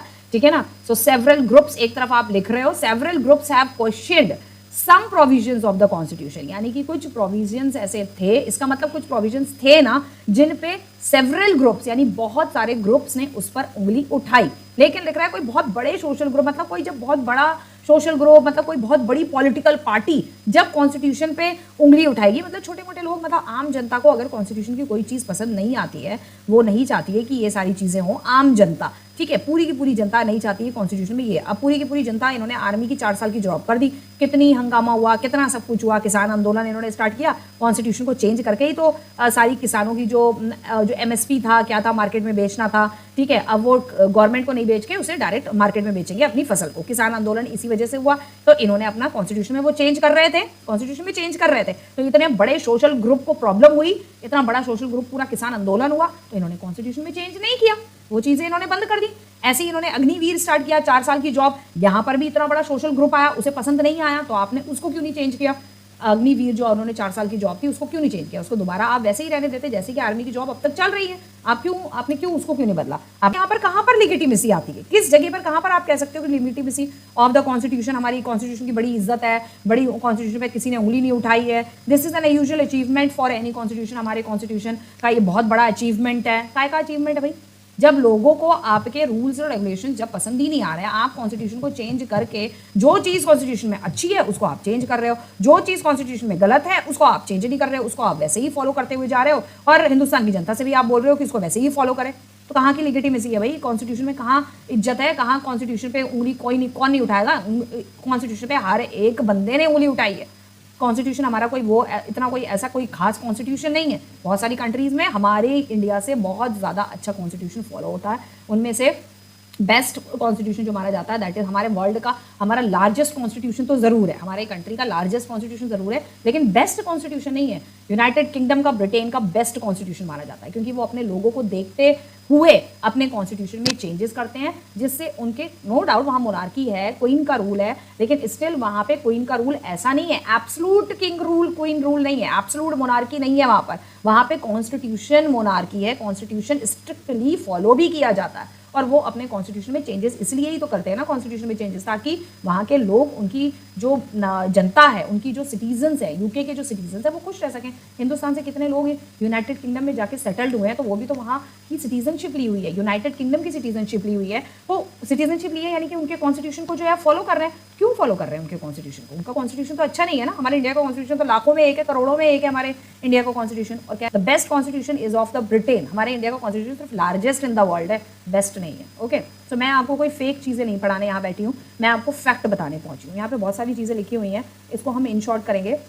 सेकंड पॉइंट आता है constituent assembly represented the people of India. Constituent assembly हमारी इंडिया के पीपल को रिप्रेजेंट करती है, ठीक है, no doubt. There was no universal adult franchise at that time. अच्छा, उस टाइम पे जो है कॉन्स्टिट्यूएंट असेंबली में हमारे पीपल ऑफ इंडिया थे, पीपल ऑफ इंडिया को रिप्रेजेंट कर रही थी। पीपल ऑफ इंडिया को कैसे रिप्रेजेंट कर रही थी? क्योंकि हम ही लोगों ने कॉन्स्टिट्यूएंट असेंबली में, क्योंकि इलेक्शन हुए थे जो 1937 में प्रोविजनल लेजिस्लेचर के जो इलेक्शन हुए थे, वो पूरे प्रोविजनल लेजिस्लेचर यानी कि प्रोविंसेस में ब्रिटिशर्स ने इलेक्शन करवाए थे। तो वो इलेक्शन जो है वो प्रोविंसेस में रहने वाले लोगों ने वहां पर वोट डाला था, वोटिंग करी थी। वोटिंग करके हमने प्रोविजनल लेजिस्लेचर में मेंबर इलेक्ट किए। उन मेंबर्स ने कॉन्स्टिट्यूएंट असेंबली में रिप्रेजेंटेटिव्स जो थे, वो कॉन्स्टिट्यूएंट असेंबली में रिप्रेजेंटेटिव्स जो है इलेक्ट करके कॉन्स्टिट्यूएंट असेंबली में भेजे। तो यानी कि इनडायरेक्टली पीपल ऑफ इंडिया ने ही कॉन्स्टिट्यूएंट असेंबली में रिप्रेजेंटेटिव्स को चूज किया उस टाइम पर। लेकिन कोई भी यूनिवर्सल एडल्ट फ्रेंचाइजी जैसा नहीं था। Constituent assembly could not have been chosen directly by all the people. तो सारे पीपल, मतलब हम लोगों ने डायरेक्टली तो इलेक्ट नहीं किया था। कॉन्स्टिट्यूएंट असेंबली इसलिए लिखा है could not have been chosen directly by all the people of India. All the people of India मतलब पीपल ऑफ इंडिया ने डायरेक्टली इलेक्ट नहीं किया था। हमने प्रोविजनल लेजिस्लेचर में जो इलेक्शन हुए थे, प्रोविजनल लेजिस्लेचर के मेंबर्स को इलेक्ट किया था, वो हुए थे आपके 1937 में जो था। Assembly was elected mainly by the member of the existing provisional legislature in order to ensure the geographical share of the member of all the regions and the country। और प्रोविजनल जो लेजिस्लेचर था, provisional legislature में जो members elect किए थे, provinces के जो लोग थे इंडिया में, प्रोविंसेस थे ना। प्रोविंसेस कौन थे? प्रोविंसेस वो स्टेट थे जिसमें ब्रिटिशर्स का डायरेक्ट कंट्रोल था। प्रोविंसेस वो स्टेट थे जहाँ, तो प्रोविजनल लेजिस्लेचर में जो मेंबर थे वो पूरे जोग्राफिकल शेयर ऑफ मेंबर्स, मतलब सारे जोग्राफिकल पॉइंट ऑफ व्यू से मेंबर्स आए थे, मतलब पूरे जोग्राफिकल एरिया से मेंबर्स आए थे from all the regions of the country, यानी कि हर रीजन से वहाँ पर मेंबर आए थे। जोग्राफिकल शेयर यानी कि हर रीजन, प्लेट्यू प्लेन्स और जो आपके कोस्टल एरिया, यहाँ पर जोग्राफिकल कहने का मतलब ये है, प्लेन, प्लेट्यू जो है सारा कुछ, सब सारे जोग्राफिकल एरिया से वहाँ पे मेंबर आए थे। Assembly dominated by the Indian national Congress. जो असेंबली थी वो डोमिनेट करी जाती थी इंडियन नेशनल कांग्रेस द्वारा। भाई ये अब बहुत इंपॉर्टेंट चीज़ है, ये इंडियन नेशनल कांग्रेस ही जो थी वो अपना दबदबा बना के पार्टी में रखती थी और कॉन्स्टिट्यूएंट असेंबली में भी अपना दबदबा बना के रखती थी। Which itself include a variety of political groups and opinion. अब यहाँ पर अलग अलग पॉलिटिकल ग्रुप्स भी बनने लग गए थे, ठीक है। इंडियन नेशनल जो कांग्रेस थी included a variety of political group. इसके अंदर इंडियन नेशनल कांग्रेस के अंदर और सारे फ्रीडम फाइटर्स भी आ गए थे, लीडर्स, और यहाँ वहाँ के पॉलिटिकल ग्रुप के छोटे मोटी जो पॉलिटिकल ग्रुप थी, इंडियन नेशनल कांग्रेस बहुत बड़ी पॉलिटिकल ग्रुप हुआ करती थी, ठीक है। तो उसमें छोटे मोटे जो पॉलिटिकल ग्रुप्स थे उसके मेंबर भी आ गए थे, घुस गए थे उसमें इंडियन नेशनल कांग्रेस में, ठीक है। तो इसी वजह से, क्योंकि वो अलग अलग पॉलिटिकल ग्रुप्स के थे, तो इसलिए उनके ओपिनियंस भी अलग अलग होते थे। In social term to the assembly representative member of a different language, group, caste, religion and occupation. तो असेंबली के अंदर यानी कि जो आपकी कॉन्स्टिट्यूएंट असेंबली थी, कॉन्स्टिट्यूएंट असेंबली में जो मेंबर्स थे, पर्टिकुलरली जो मेंबर्स थे वो हर जोग्राफिकल एरिया से थे। हर geographical area, plain, plateau, mountain, desert, coastal area, हर जोग्राफिकल नॉर्थ ईस्ट वाला जो पार्ट था वो भी सारा का, हर जोग्राफिकल एरिया से मेंबर्स थे, हर ग्रुप से, कास्ट से, क्लासेस से, रिलीजन थे, और अलग अलग ऑक्यूपेशन करने वाले लोग भी जो थे कॉन्स्टिट्यूएंट असेंबली में थे। यानी कि शेड्यूल कास्ट भी थे, शेड्यूल ट्राइब्स भी थे, और आपके माइनॉरिटीज़ वाले जो लोग थे वो भी थे। हर social group, religion, Hindu, Muslim, Sikh, ईसाई, हर सोशल ग्रुप से जो है मेंबर्स कॉन्स्टिट्यूएंट असेंबली में मौजूद थे, ठीक है। थर्ड पॉइंट इसमें आता है the manner of working of constituent assembly gave sanctity to the constitution.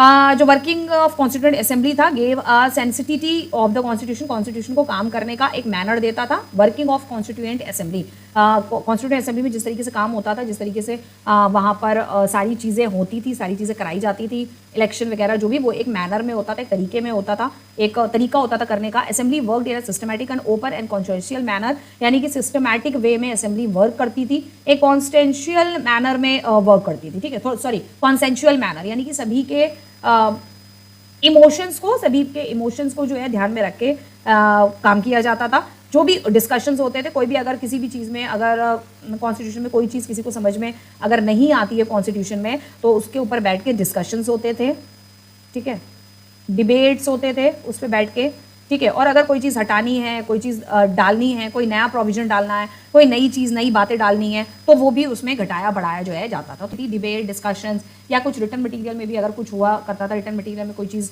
लिखी जा रही है, कुछ हो रही है, सारी चीज़ें on record government of India के पास है। ऐसा कह रहे हैं ये कि है, अब है या नहीं है वो तो गवर्नमेंट ऑफ इंडिया जाने, ठीक है। यहाँ पर मैं ये नहीं कहूँगी कि एनसीईआरटी, क्योंकि बहुत एनसीईआरटी जो कहती है मैक्सिमम चीज़ें वो गलती होती हैं, ठीक है, बट मजबूरी है कि एनसीईआरटी में से ही आएगा। एनसीईआरटी जो सीबीएसई का क्वेश्चन पेपर बनेगा 10th में, बोर्ड में जो 9th का बनेगा, उसमें से तो कहीं से भी टीचर कुछ भी उठा के दे सकती है। 9th में कुछ और बुक्स भी चल सकती हैं जो एनसीईआरटी बेस्ड होती हैं, कुछ बुक्स उनसे भी आप स्टडी कर सकते हो, लेकिन 10th में बोर्ड में ऑब्वियसली सीबीएसई है, इंडियन गवर्नमेंट ऑफ इंडिया है, तो एनसीईआरटी से ही आएगा। तो constituent reflect the best mind of the country, ये कहा जाता है कि कॉन्स्टिट्यूशन जो है कंट्री का बेस्ट माइंड को रिफ्लेक्ट करता है। कंट्री का बेस्ट माइंड यानी कि peoples of the country, people of the country, यानी कि लोगों की जो सोच है उसके माइंड को रिफ्लेक्ट करता है, लोगों की माइंड में जो सोच है उसको रिफ्लेक्ट करता है।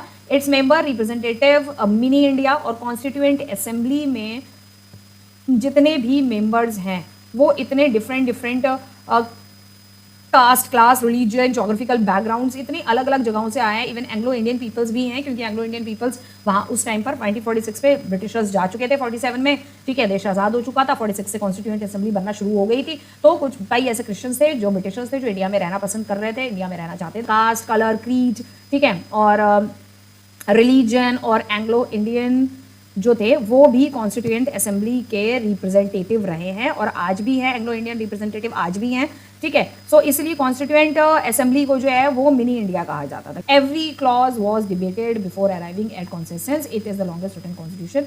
लॉन्गेस्ट रिटन कॉन्स्टिट्यूशन हमारा जरूर है, लेकिन हमारा बेस्ट कॉन्स्टिट्यूशन वर्ल्ड में नहीं है, ठीक है। It's the longest written constitution. अब इतनी बड़ी पॉपुलेशन है, तो हर पॉपुलेशन, हर कास्ट, हर रिलीजन, हर minority community, schedule tribe, schedule caste, और हर लोगों को सेटिस्फाइड करने के लिए इतने सारे रूल्स एंड रेगुलेशन और लॉज बनाए गए, बाद में धीरे धीरे बनते चले गए, तो ऑब्वियसली सी बात है लॉन्गेस्ट कॉन्स्टिट्यूशन तो बनेगा ही बनेगा। लेकिन बाकी किसी कंट्रीज में इस तरीके से अलग अलग कैटेगरी में डिवाइड ही नहीं किया हुआ है। कोई वहाँ शेड्यूल कास्ट नहीं है, कोई शेड्यूल ट्राइब्स नहीं है, कोई हिंदू मुस्लिम सिख नहीं है। रूल सबके लिए, हिंदू मुस्लिम सिख ईसाई कोई भी हो, सबके लिए रूल फॉलो हैं, सॉरी सबके लिए रूल जो है सेम है, और ना ही वहाँ पे किसी तरीके की कोई कैटेगरी वाइज डिवाइडेशन है। कोई भी बात होती थी कॉन्स्टिट्यूशन में, उसके सारे मेंबर्स जो थे, every clause was debated before arriving in the consensus. कोई भी लॉ, कोई भी रूल, कोई भी लॉ अगर बनता था, तो उस लॉ को, रूल्स रेगुलेशन को बनने से पहले अगर उसमें कुछ भी इशू होता था, उस पर डिबेट होता था, डिस्कशन होता था, उसको अप्लाई करने से पहले, ठीक है, उसको कॉन्स्टिट्यूशन में डालने से पहले उसमें जो है डिबेट, डिस्कशन, ये सारी चीज़ें होती रहती। और जो बच्चे जो हैं जिन्होंने ये चैप्टर नहीं पढ़ा है अभी तक, तो प्लीज़ अगर आपको वीडियो पसंद आए और आपको चैप्टर समझ आए तो वीडियो को शेयर, लाइक और कमेंट करना बिल्कुल मत भूलिएगा, और सब्सक्राइब तो जरूर कर देना, ताकि आपको आगे के नोटिफिकेशन जो है वो मिलते रहे। बेल आइकॉन जरूर प्रेस कर दीजिएगा।